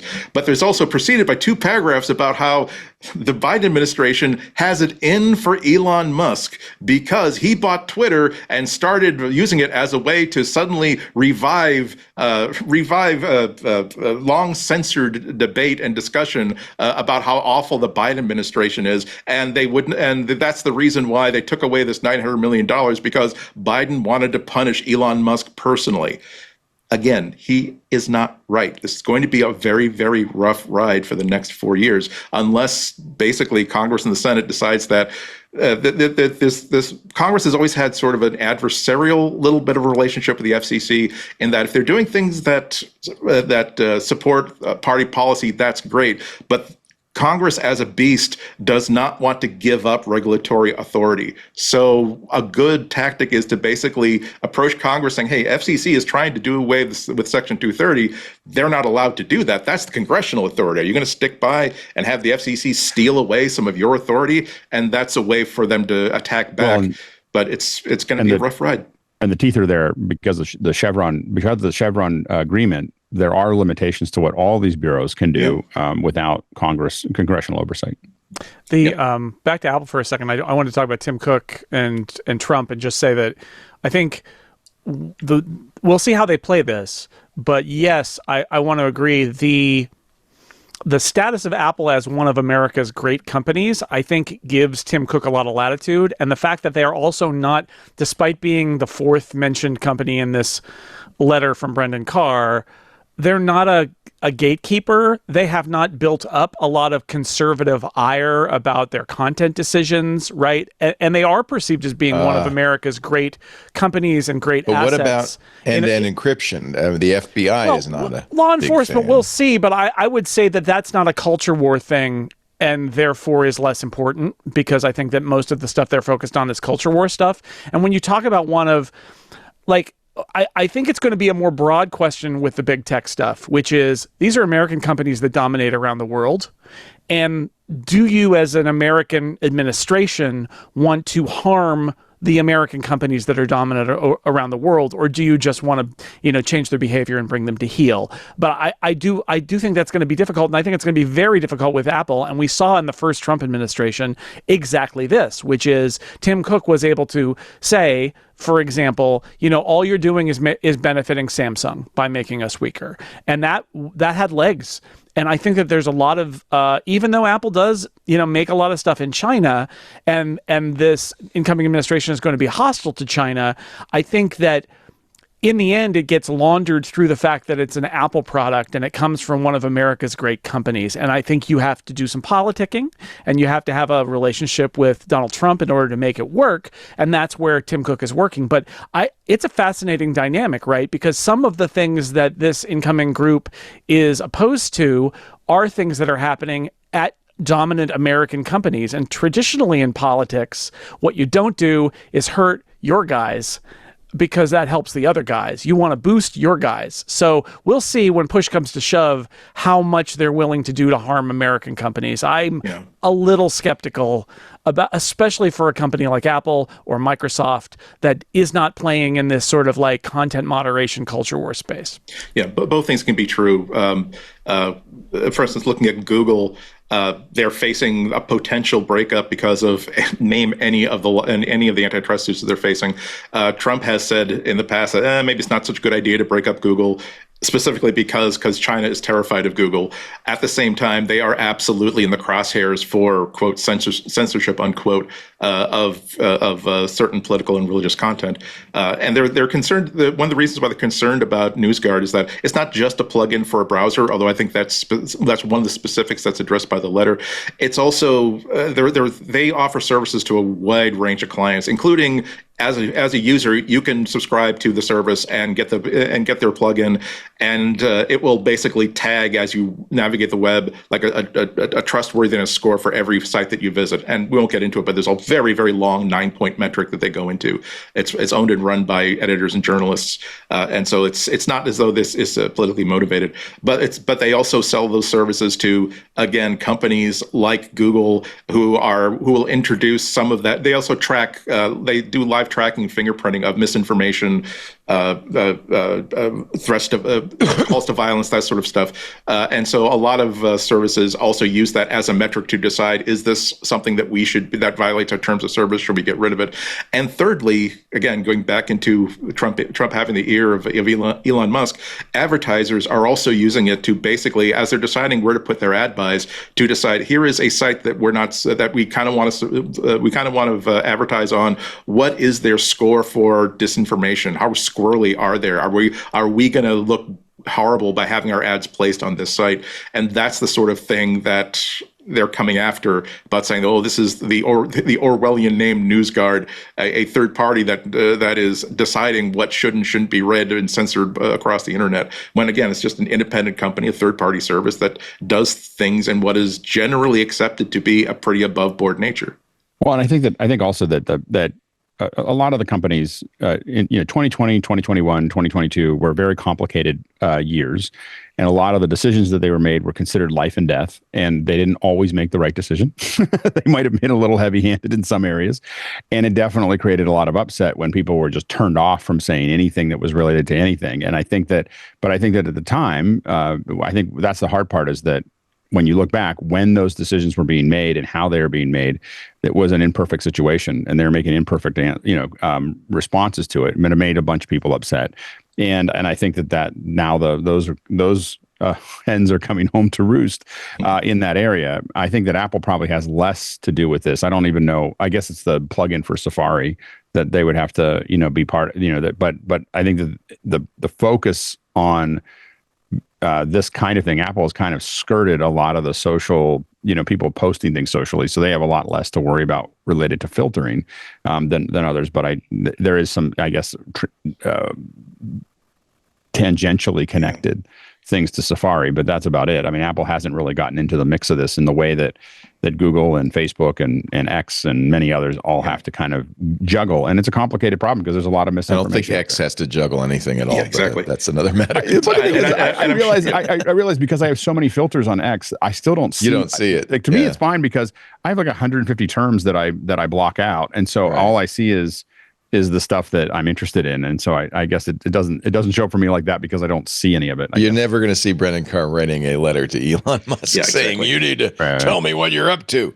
By the way, Tim Cook is in China as we speak. He flew there yesterday. See, he's pulling all the levers. The term is he'd rather be effective than right.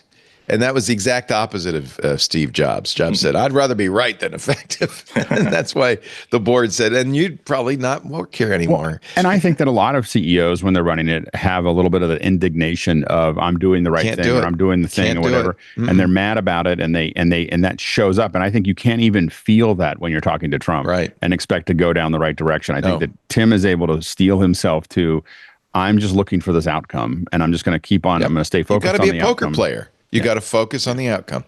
So he's in China apparently because of one of the issues with Apple Intelligence in China is that China doesn't allow offshore LLMs, AIs, to operate in the country. So he's trying to find a way to get Apple Intelligence into the devices sold in China by talking to Chinese tech companies who have LLMs. A top Chinese tech regulator told the Financial Times, it's a Financial Times story, that foreign groups like Apple would face a lengthy and complex approval process to run their own models. That's why they're going to focus on a local option.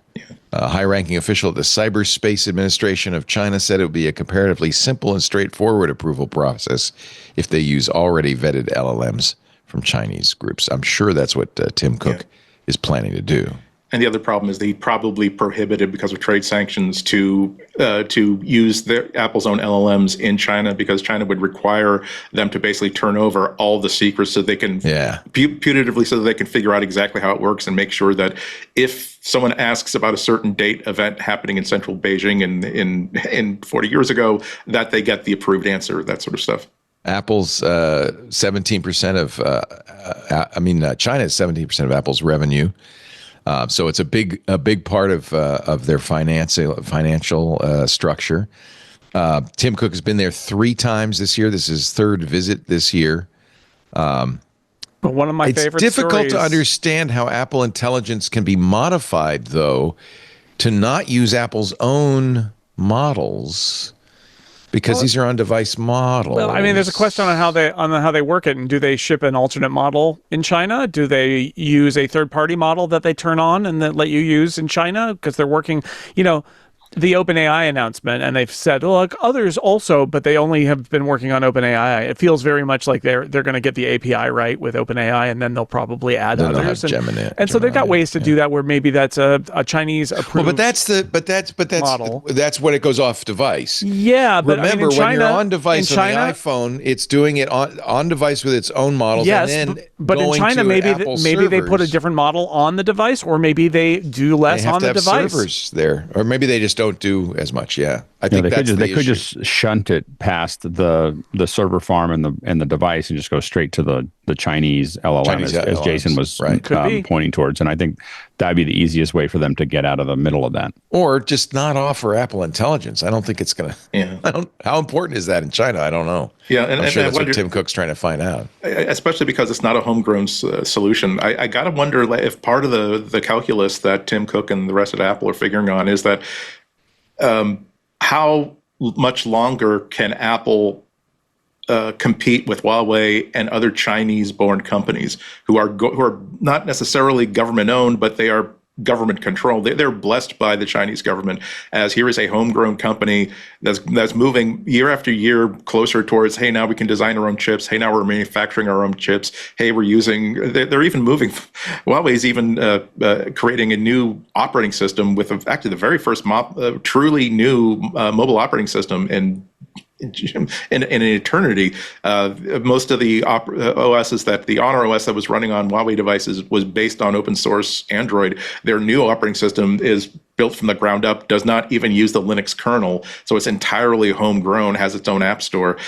It's possible, that in 5 years, maybe 10 years, that China will basically succeed in completely locking Apple out, because at some point, what is the advantage of letting a foreign company sell phones in their country when they could essentially get the entire population using entirely stuff that's being domestically made, which is great economically, but also which the government can absolutely 100% control. And they know that they don't have the ability, they don't have to have dinner with the CEO to discuss a change that they would like to make, either something that the company wants to do that the government does not want them to do, or a surveillance technique that they would like to have embedded in all devices. At some point, I think Apple is going to outgrow and outlive their usefulness to China. Well, and I think at that point, it's going to be rough. Apple. I'll just finish by saying that there's the sales data are back out from the Singles Day, which is like a big big purchasing day in China, and sales of iPhones during that holiday were down double digits. Huawei was also down, but not by nearly as much. They're having trouble competing. It's not a crisis yet; still very, very valuable. And they also can dangle the idea of, well, here's how much money we're spending on manufacturing inside China.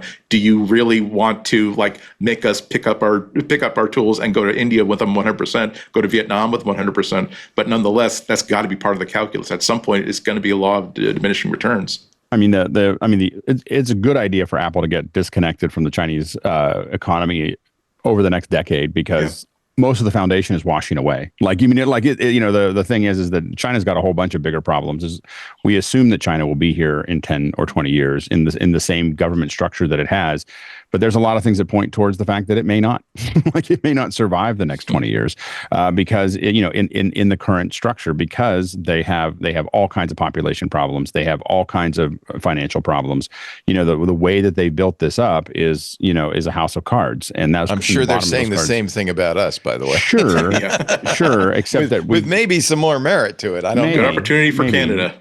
I mean, there's an awful lot of things are spread out in a way in the United States that is hard to reproduce. And I think that's the Chinese.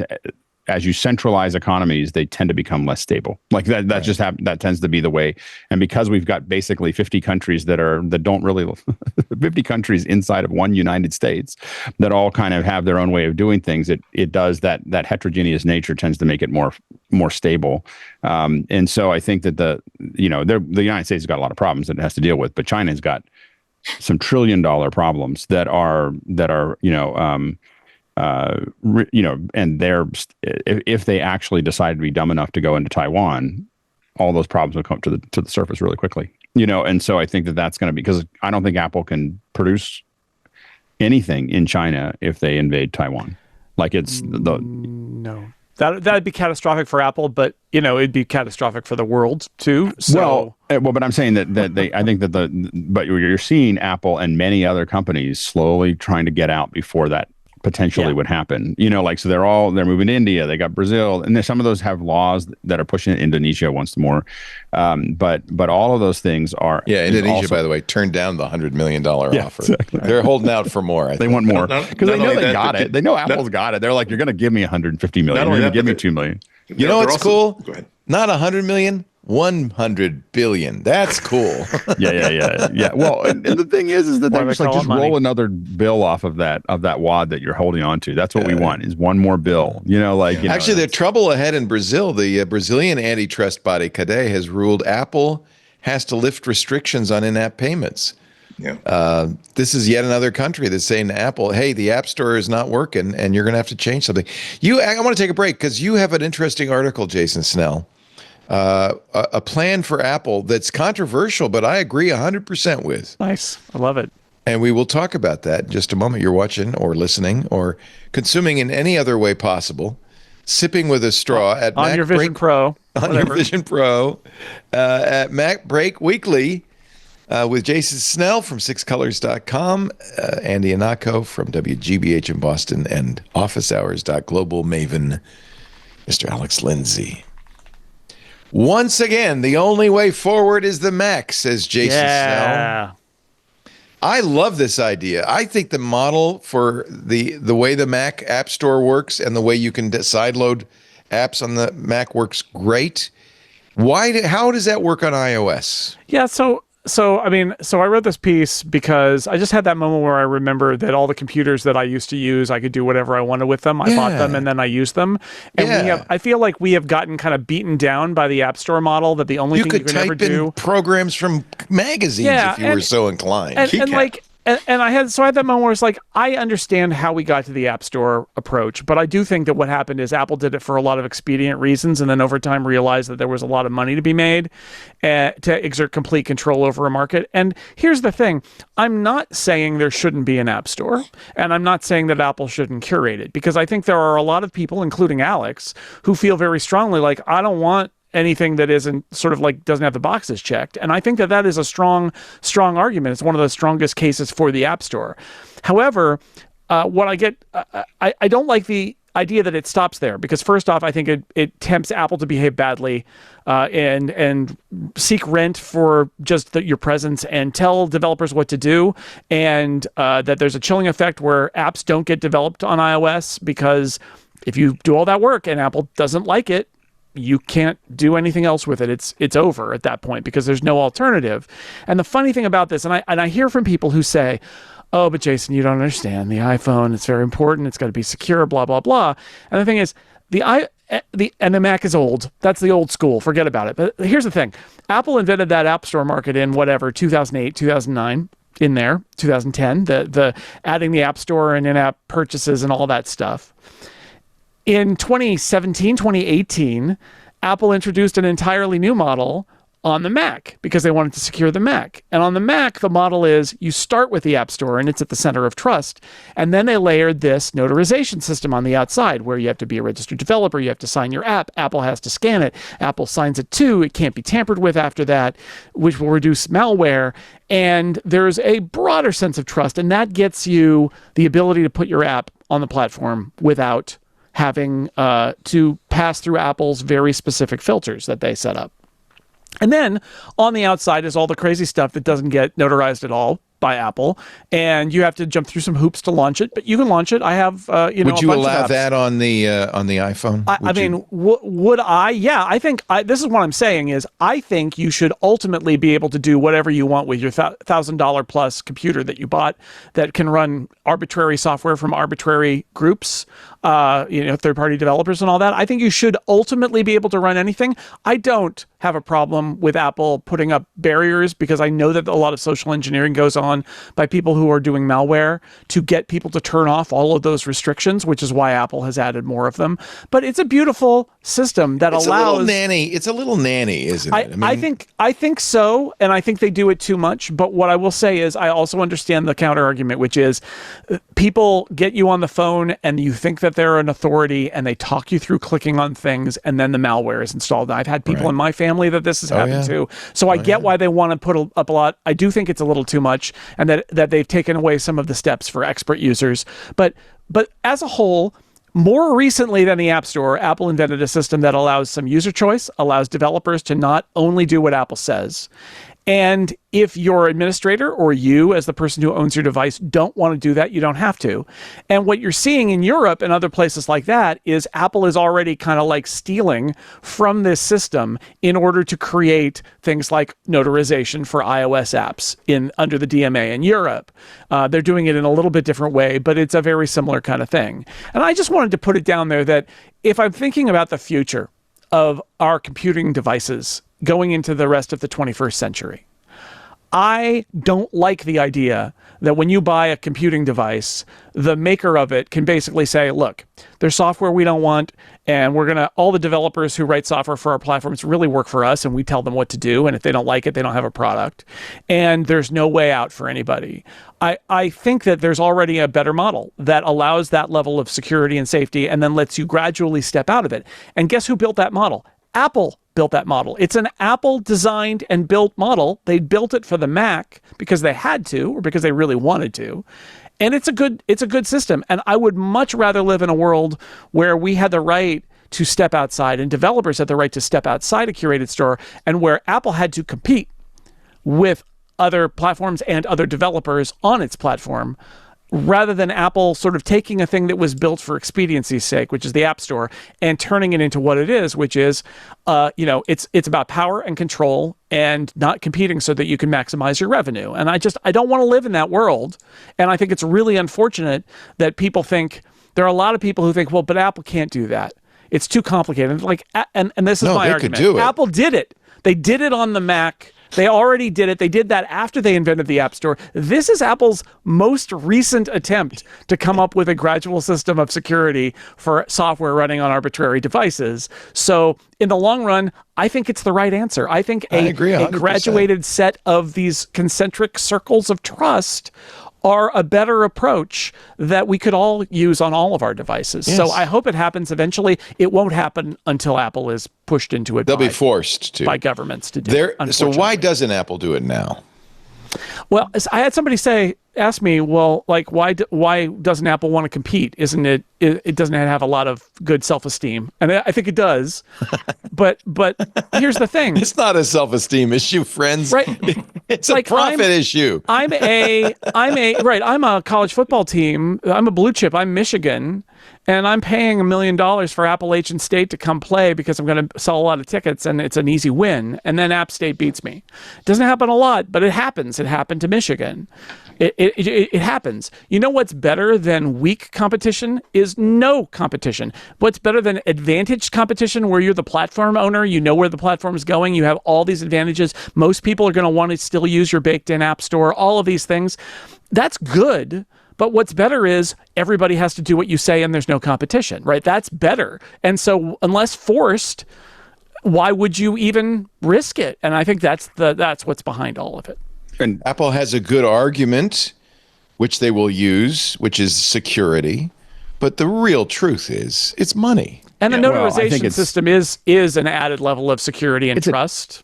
So it's an added level of security, but I mean, it's also I don't think Apple's only reason is money. I think money is a big part of it, but I think that it is going to always be more secure inside of that sandbox. I mean, when they say it will be less secure, they are telling the truth. Yeah, it will be less secure. That's why you should have a default that allows people to remain secure, right? I think that's true. Yeah, and the problem I have the same argument for having parental controls on a device. But you don't become the nanny. Apple doesn't say, well, this has adult content. But you put parental controls in so that the user has control of what they see and what they can't see. Apple made a huge error.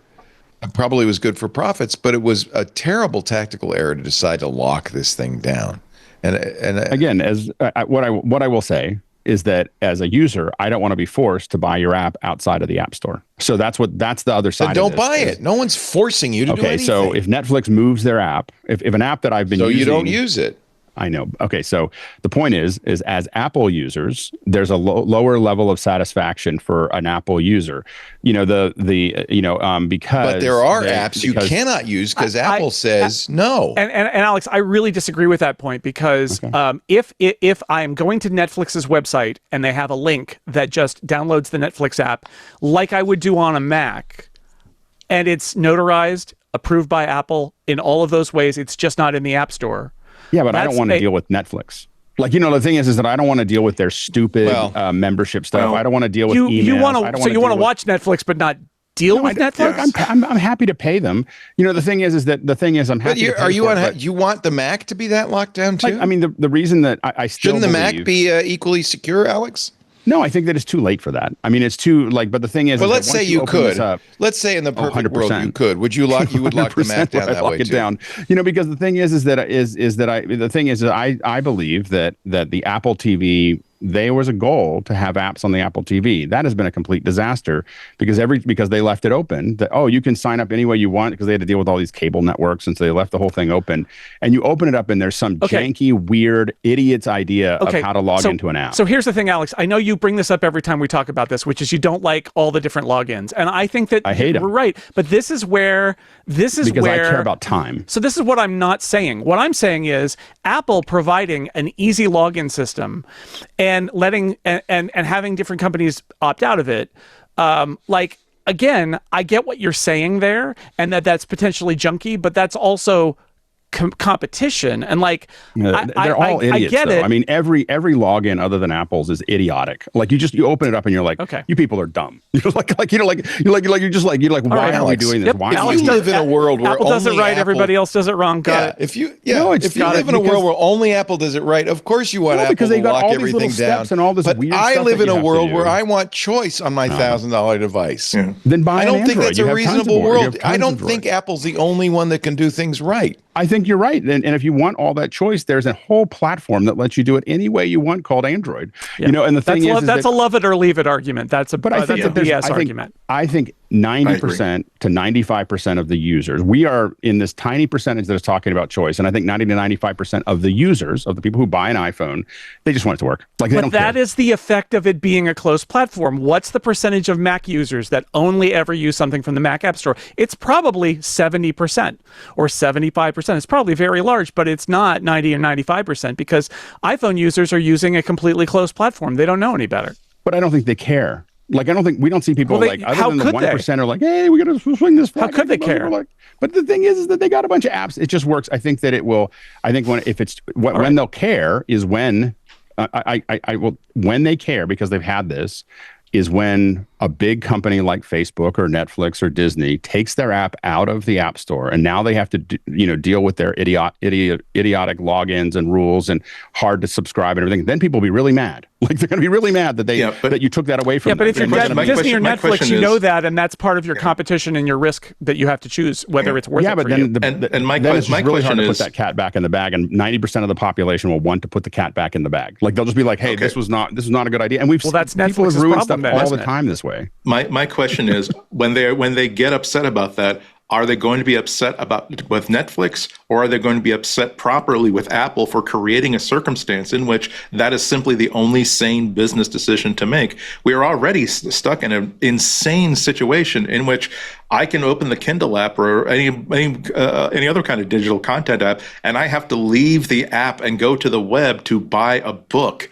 That's stupid. And I don't blame Kindle or Comixology for doing that. I blame Apple for having this insane idea that if there's $1 spent on the App Store, that customer would only exist because of Apple. That customer would only be buying a comic book because Apple blessed this platform and helped them out, when none of that is actually true. I think Apple has to take some responsibility for this. Part of the reason that people spend so much money on it, though, is that it has been easy and it has been seamless and it has been all these things.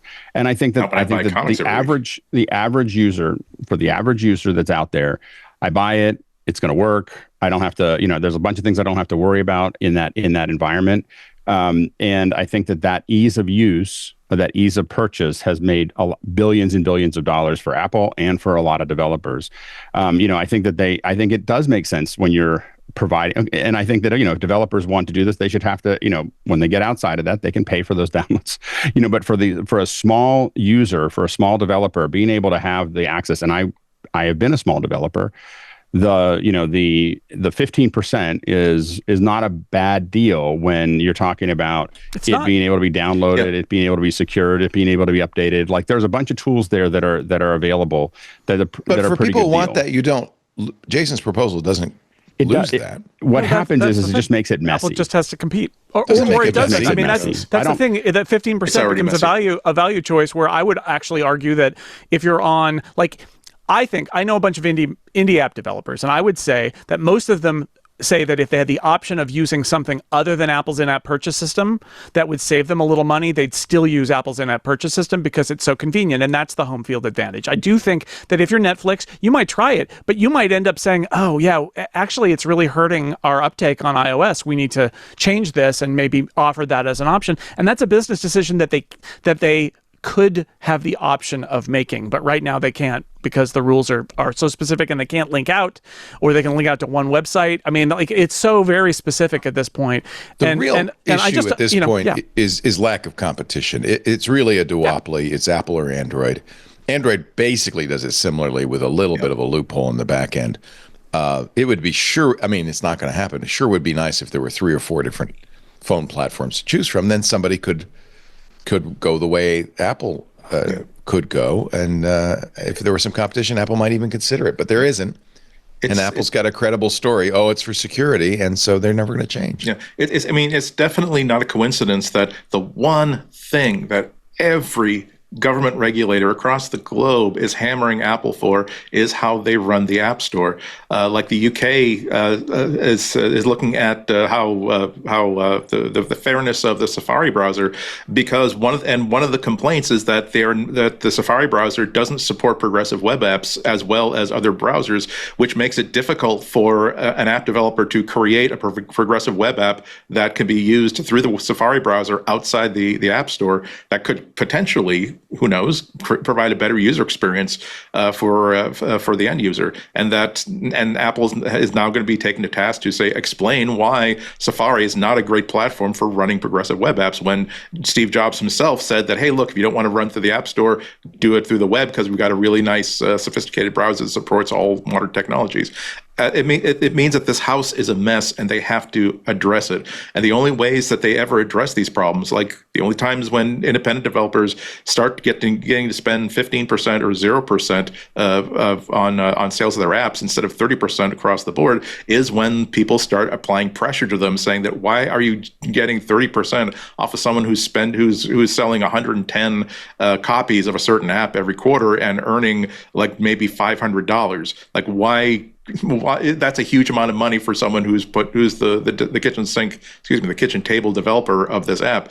Only when you apply pressure to them do they start to argue back, saying maybe there is some leeway here. And given that this is the one area in which, I've said it before, the way that Apple runs the App Store is the single, probably the only truly un-Apple thing that Apple does. It's the sort of stuff that we make fun of other companies for doing.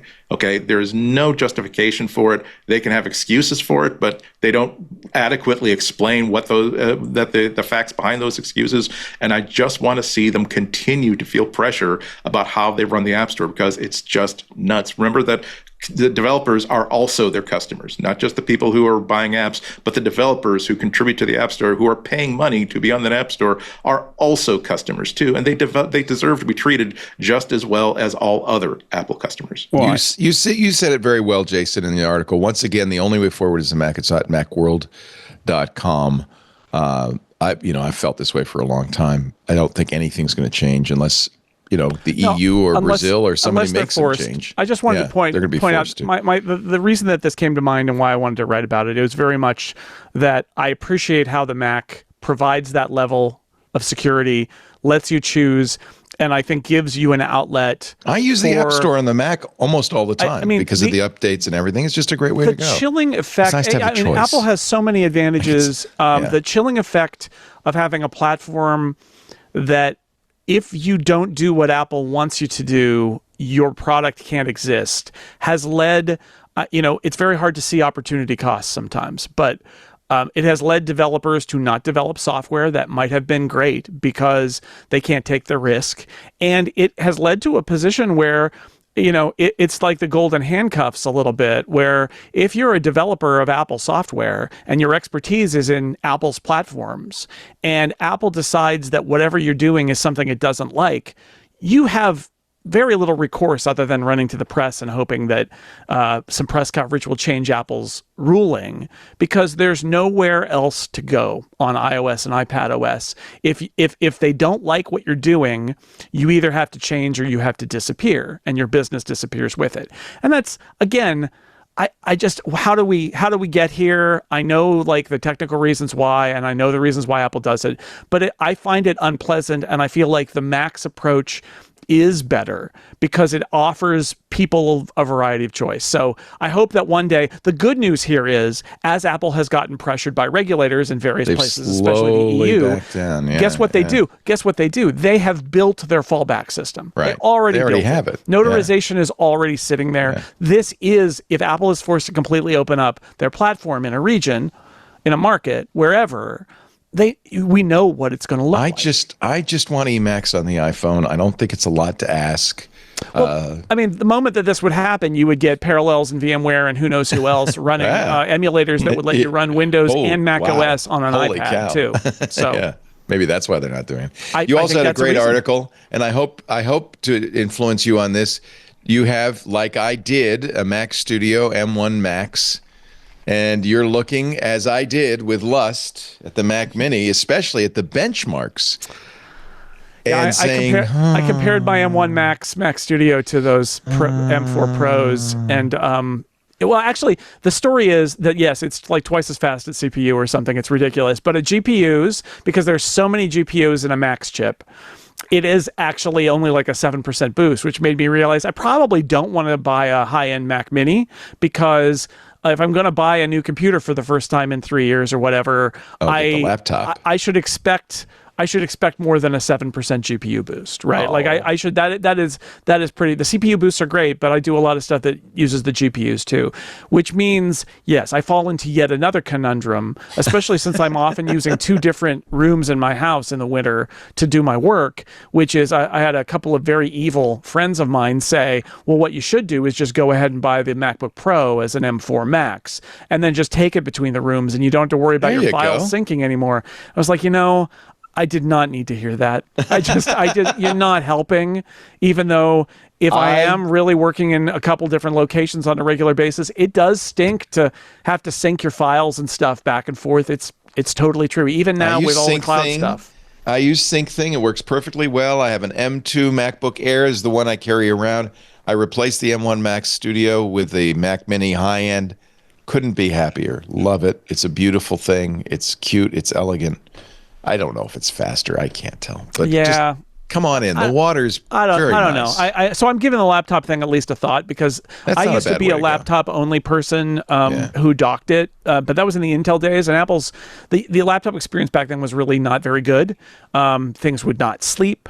Attaching to monitors and peripherals got weird. All that stuff is way better now, and actually the computer I use in the back of my house is my laptop, so I'm already doing it there, and it works pretty well. And I did have that moment where I thought, oh, what happens when I go to an app that does not have a cloud sync for their stuff, and I realize that this key thing that I need is on the other computer? I hate that. It would be really interesting to just embrace the idea that I have one computer, put it wherever I want, and when I travel at that point, even though it would be heavier than my MacBook Air, it would be the same computer still. What an idea. What about one computer everywhere? An M4 Max Studio. That's probably what you want, right? Well, it probably would be the base model M4 Max Mac Studio, which is probably going to be several $100s cheaper than an M4 Max MacBook Pro. Right. But if it replaced all my other computers, right? Maybe that would be. I'm sitting here with an M3 Max MacBook Pro rather, that I got last year. Very happy. It's the centerpiece of a streaming studio. I don't actually ever undock it, so I should probably just replace it with the Mac Mini. But that's not a bad way to go. And again, SyncThing syncs it up to all of my machines, Mac, PC, and Linux, beautifully, and I never have a problem with that. So I just would recommend that. Let's take a break. It's free. It's open source. You'll like it. SyncThing. When we come back, it's going to be Pick of the Week time. You're watching MacBreak Weekly.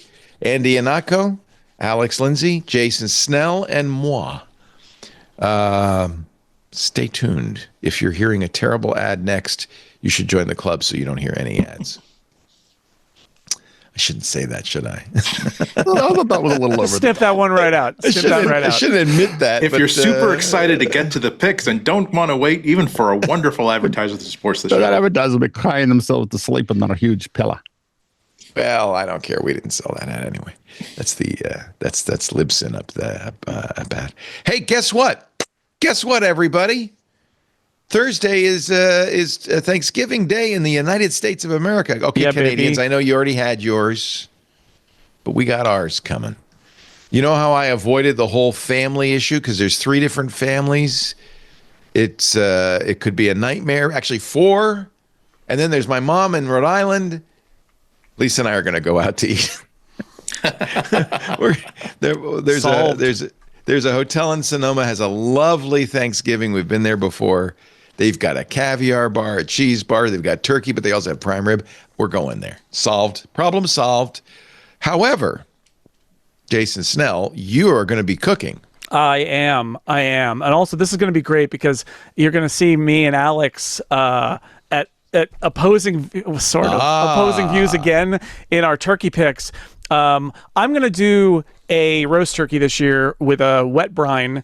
Traditional. My first half of the pick is the Good Eats roast turkey. The recipe's at the Food Network. This is from Alton Brown. I think Alex would agree. He's an Alton Brown fan. Yeah, absolutely. And you're going to see the turkey Derek pretty soon for the fried version. But this is if you are afraid of deep frying a turkey because it will burn you to death or whatever, like I am, you just get a 5-gallon bucket from the Home Depot and you build a little brine rig that you put in your garage or whatever overnight, and then you cook that turkey and it's juicy. I've done this for like 15 years now. If you have a big sous vide, you could put it in the sous vide pot that you use. You could do that too, right? You just need a big container. 5-gallon bucket is cheap and easy at your hardware store too. That's what I usually use. What do you do? What kind of brine? What's in the brine? Not just salt. It's in that recipe. There's a bunch of stuff in there. There's stock and there's various spices and stuff and a lot of salt. And the way a brine works for people who care about the science of it is by elevating the salinity of the liquid. What happens is that it's an osmosis thing where now there's free movement from the liquid side to the meat side, which means that the spices and stuff flow into the meat of the bird. So when you cook it, it's juicy and tasty. It's science, people. And really, isn't Thanksgiving Day about free movement after all? I think it could be if you want it to be about it. It's about osmosis, Leo. And then secondarily, last Thanksgiving, we were visiting my brother-in-law, and he did a smoked turkey in his Traeger backyard smoker. I have It's a done that pellet as well grill, in my and it Traeger. was so good that I started thinking, I think I'm going to have to get one of those. So you could combine the two. So my second pick, instead of using, well, you wouldn't use a brine on that. But anyway, my second pick is a Traeger. Yes, Traeger 650. I guess so. I guess you do a dry brine maybe. Traeger 650, which is what this is the Christmas present for the Snell family, by the way. So we're going to get this. So for Christmas this year, I think I will have a smoked turkey. But for Thanksgiving, it will be the roast turkey using the Good Eats brine method. Alex? We have a Traeger that we love, and I have used, and I've brought it with me everywhere I go, and it is definitely. I'm looking forward to playing with it. Yeah, low and slow. Yeah, I love it. It's easy because it's pellet. A true turkey fan like my brother-in-law, a true smoker fan like my brother-in-law, will insist that you have to take a barrel, cut it. Yeah, I'm not going to do any of that. With a welding iron. I want the computer-operated, Wi-Fi-enabled, pellet-based wood smoker action. He burned the turkey last year. He actually burned it, and I said, well, don't you have a thermometer? He said, no, I only use the thermometer on the barrel. I said, dude, you need the thermometer in the turkey. Probe thermometer, please. I will recommend, actually, I'm going to add a pick of the week. I'll recommend what thermometer I wish I could get my brother-in-law to use, but refuses to. But next up, Alex Lindsay with a better idea. The dueling Alton Brown specials. So I saw Jason's and I was like, so I believe, so this is season 10, episode 6, Turkey Fry. And it is, in my opinion, I don't think that's the one, but is that? I don't think that's. Is it? It says deep fried turkey. Okay, don't do it in the house though, please. So what I will say is, do it outside. He builds a derrick. He's got on his YouTube channel right now. There's a whole series of like various terrible ways of making a turkey, and then you can use his method, which is the deep fry. Fried is very good, and it's very good. And I don't know if this is still the original one because I think that was anyway. So. This is 14 years ago. I think that was mine, is the one that they were showing the video from. Whereas then he was like, okay, I'll show you how to deep fry one. And, it's safe.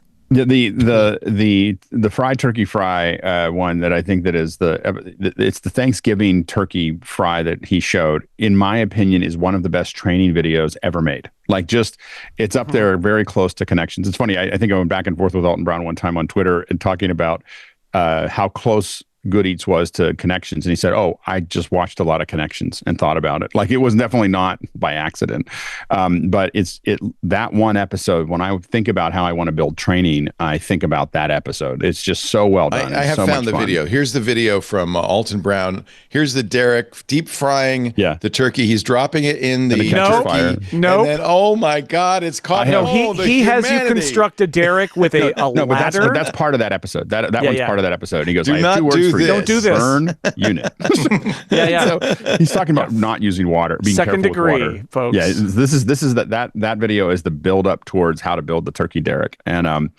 anyway, it's just really, really well done. Camera work, everything is so well done. And it's and now I admit, and I built the turkey derrick that Alton Brown put in to the T, like everything he said to buy, and it worked perfectly. I will say that these days, I cut the turkey into pieces and I sous vide it, call it a day. because no matter how that's good what my friend does. And he says it comes out really well because the whole issue with turkey is the dark meat and the light meat don't cook at the same time. Alton Brown's method there is that he puts he folds aluminum foil into a breastplate triangle and puts it on the breast, so it retards the cooking of the breast a little bit. My thing is that works really well. And sous vide is a great option that will, again, you can brine it and then sous vide it, and that works too. Here's another. Wait a minute, I found it. I think this is the video with the derrick. Let's just check and see. Still not the one. Oh God, no. That's the one not to do on your porch. Such a great idea. Yeah, his method, by the way, one of the key pieces that you can see in all of these disaster videos is what you do is you put the turkey in and put the oil in together before it's heated, so you make sure that it doesn't overflow, and then you take the turkey out and let it wait while you heat up the oil. That is a very important step. That's the key to the operation. With deep frying turkey is the overflow. Exactly. Because when the oil comes out, flame, you got oil, you get an oil fire, and then get a fire extinguisher and make sure it's right next to there, because that is your risk. I just bought a fire blanket. I saw it on TikTok. Exactly. Well, and the thing is, all I'm going to say is turkey at 145 degrees. As soon as you have that, you'll never go back to cooking it in an oven. Like it's like you let it. like it's just once you've had. I mean, turkey. My complaint with turkey growing up, well, for the first 50 years of my life, was turkey was dry. Like I just didn't. Right. I just always felt like it was everybody's dry. complaint. Yeah.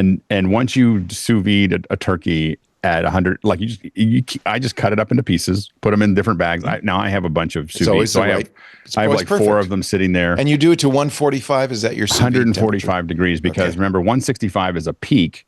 170 is a peak of where it needs to be. But for food safety. But if it stays there for an hour, it has the same effect, right? Yes. Yep. So if it stays at that, if it gets to that heat and stays for a long period of time, it's going to kill everything off anyway.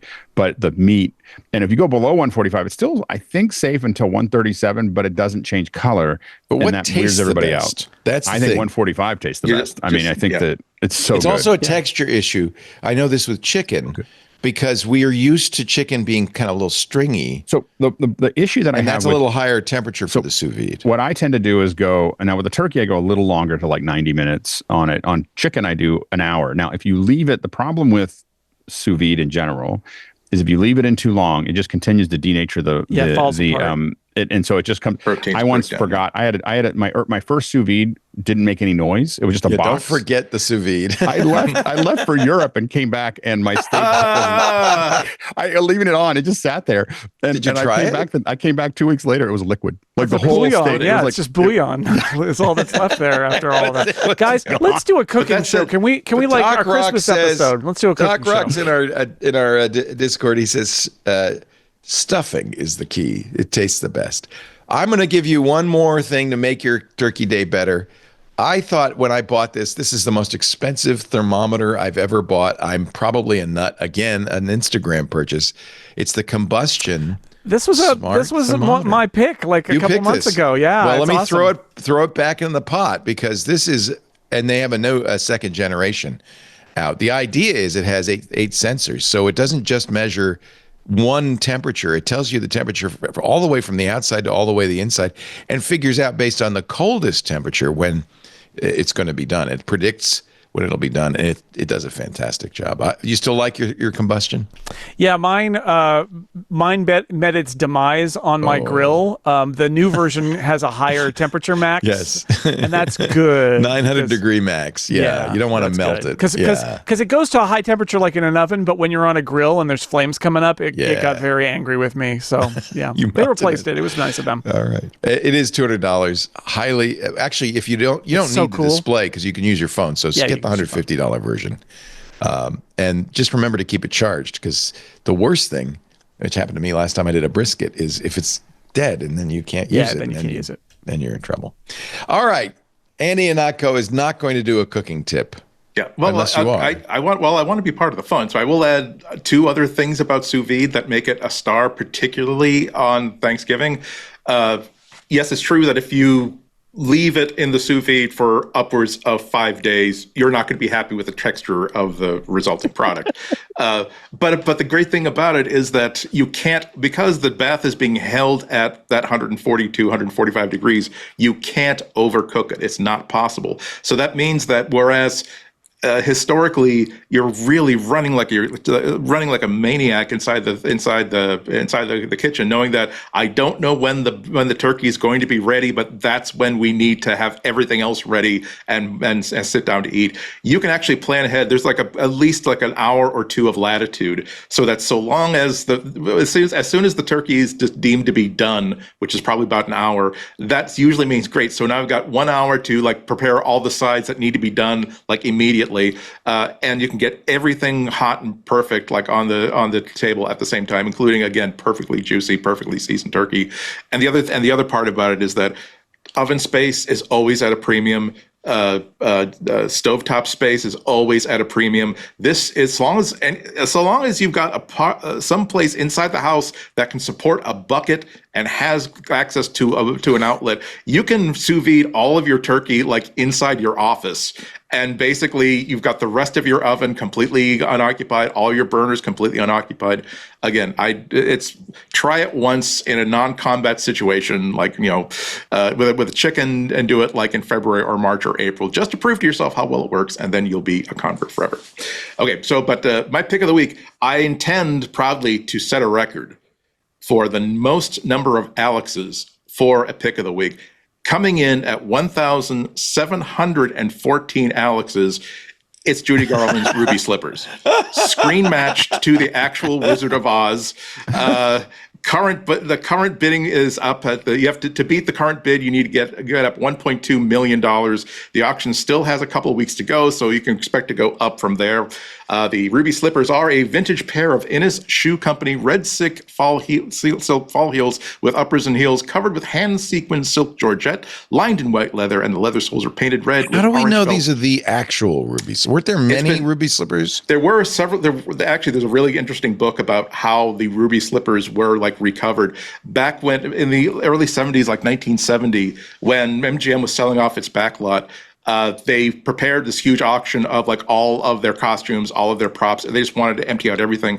There was one person who kind of volunteered his time, given that, and his deal was, all I got, if I find a pair of ruby slippers, if I find more than one pair of ruby slippers, I get to keep a set. And we're not talking about, they went to this file cabinet that was marked Wizard of Oz, Judy Garland, precious ruby slippers, open this drawer. It was like stacks and stacks and stacks of shelves in a warehouse, and they found three or four. If you've ever been to a Hollywood prop warehouse, I mean, they were just stuck somewhere and moved somewhere. But this is, and so there are 3 or 4 pairs. This is one of 2 that are considered there's one pair in the Smithsonian, and then there's this pair that are considered the top of the mark. Andy, why is there never a giant bid for the blue ankle socks that go with the ruby slippers? You don't see people, going crazy over the blue ankle socks. Well, because Judy Garland had a lot of troubles in her childhood. One of them was stinky feet. It was things that nobody wants. The PR department of MGM could cover up a lot of stuff, but they couldn't cover up that. But yeah, there's a great story behind this one too. So it was so again, they're great pair of ruby slippers. They were loaned by the owner to a Judy Garland museum. And in a movie that has to be a comedy starring Paul Giamatti as the thief, there was a 70-year-old thief who was enticed into one last job because someone told him that, these ruby slippers from the Wizard of Oz, they're in this museum. And gosh, they must, and they're worth $1 million or something, which means, they must be covered with genuine rubies to be worth that much, he figured. So he broke in and stole the slippers, intending to pull off these $1 million worth of rubies, only to find out that no, they're sequins and they're little shiny things, and it took the FBI 5 or 10 years to find them and return them. But in case, I would suggest that if you think that's a lot of money, if you pay for it with your American Express card, you'll get miles. Maybe that'll be cash back on your Apple card. But the other thing is that, and this is, it's on the Heritage Auction site, entertainment.ha.com. This is one of the sites that I visit all the time. I sometimes buy comic art from the site, but mostly it's because I'm not going to spend $20,000 for an original piece of Jack Kirby, Fantastic Four art from the 60s. But they put up super high resolution scans, in this case, super high resolution photos from every angle of the ruby slippers. So I'm there right clicking and this has Judy Garland's name in it. Sewn in them. Yeah, the provenance is absolutely spot on. Again, it's also matched to screen matched. Black crayon. Yeah. Also matched to the pair that's the exact same make and model of shoes that are in the Smithsonian. So this is the Mona Lisa coming up for auction. There's going to be. I can't believe it. I'm keen to see where they turn up, and I hope it's not just, Daddy, I want the pair of ruby slippers, Daddy. I want to wear them at the Met Gala, Daddy. Buy me the slippers, Daddy. I hope it's some nice museum that wants to put them and display them and treat them nicely. I do hope Elon Musk doesn't buy them, but you never know. There's nothing he can't ruin, so he's aiming high this time. If you haven't seen Wicked, go see The Wizard of Oz. Now there's a movie. Yep. And look for the ruby slippers. Thank you, Andy Anako. I hope you have a wonderful Thanksgiving. Back at you. To everyone listening to. Enjoy the pizza and the Thin Man. I think that sounds like a perfect combination. Cozy Thanksgiving. When will you be on GBH next? I was just on last week, so go to gbhnews.org to stream that live or later. I think my next one is not next week, but the week after that, also on a Thursday at 12:45 Eastern Time. Awesome. Mr. Jason Snell is at sixcolors.com. His podcast at sixcolors.com/Jason. I hope you have a wonderful time in where are you? You said Arizona? LA, Orange County. LA. Yeah, my wife's family. So, all right. Yeah, we'll have a good time, and I'll report back about turkey business. Do they watch football in this family?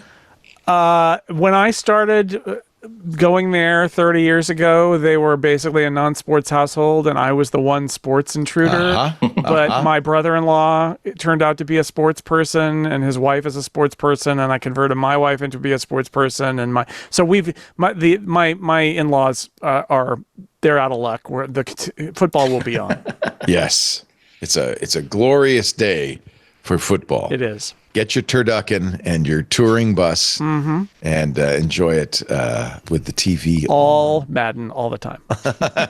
I miss John Madden. Yeah. Apparently, they're going to have the Madden Cruiser at one of the games. Yeah, and they put his face basically as the logo of the Thanksgiving games these days. Yeah. They honor him every Thanksgiving, which is sweet. And then they always have that big spread on the field with turkey and six turkey legs. Yeah, 6 turkey legs, and then the winning team. They're probably cold, dry. They're probably awful. I don't know. I mean, they may keep them warm for those guys, but they love them. It's like the Super Bowl if the Super Bowl trophy was a turkey leg. It's such a great idea. John Madden, it's a great idea. Guy. Yeah, it is brilliant.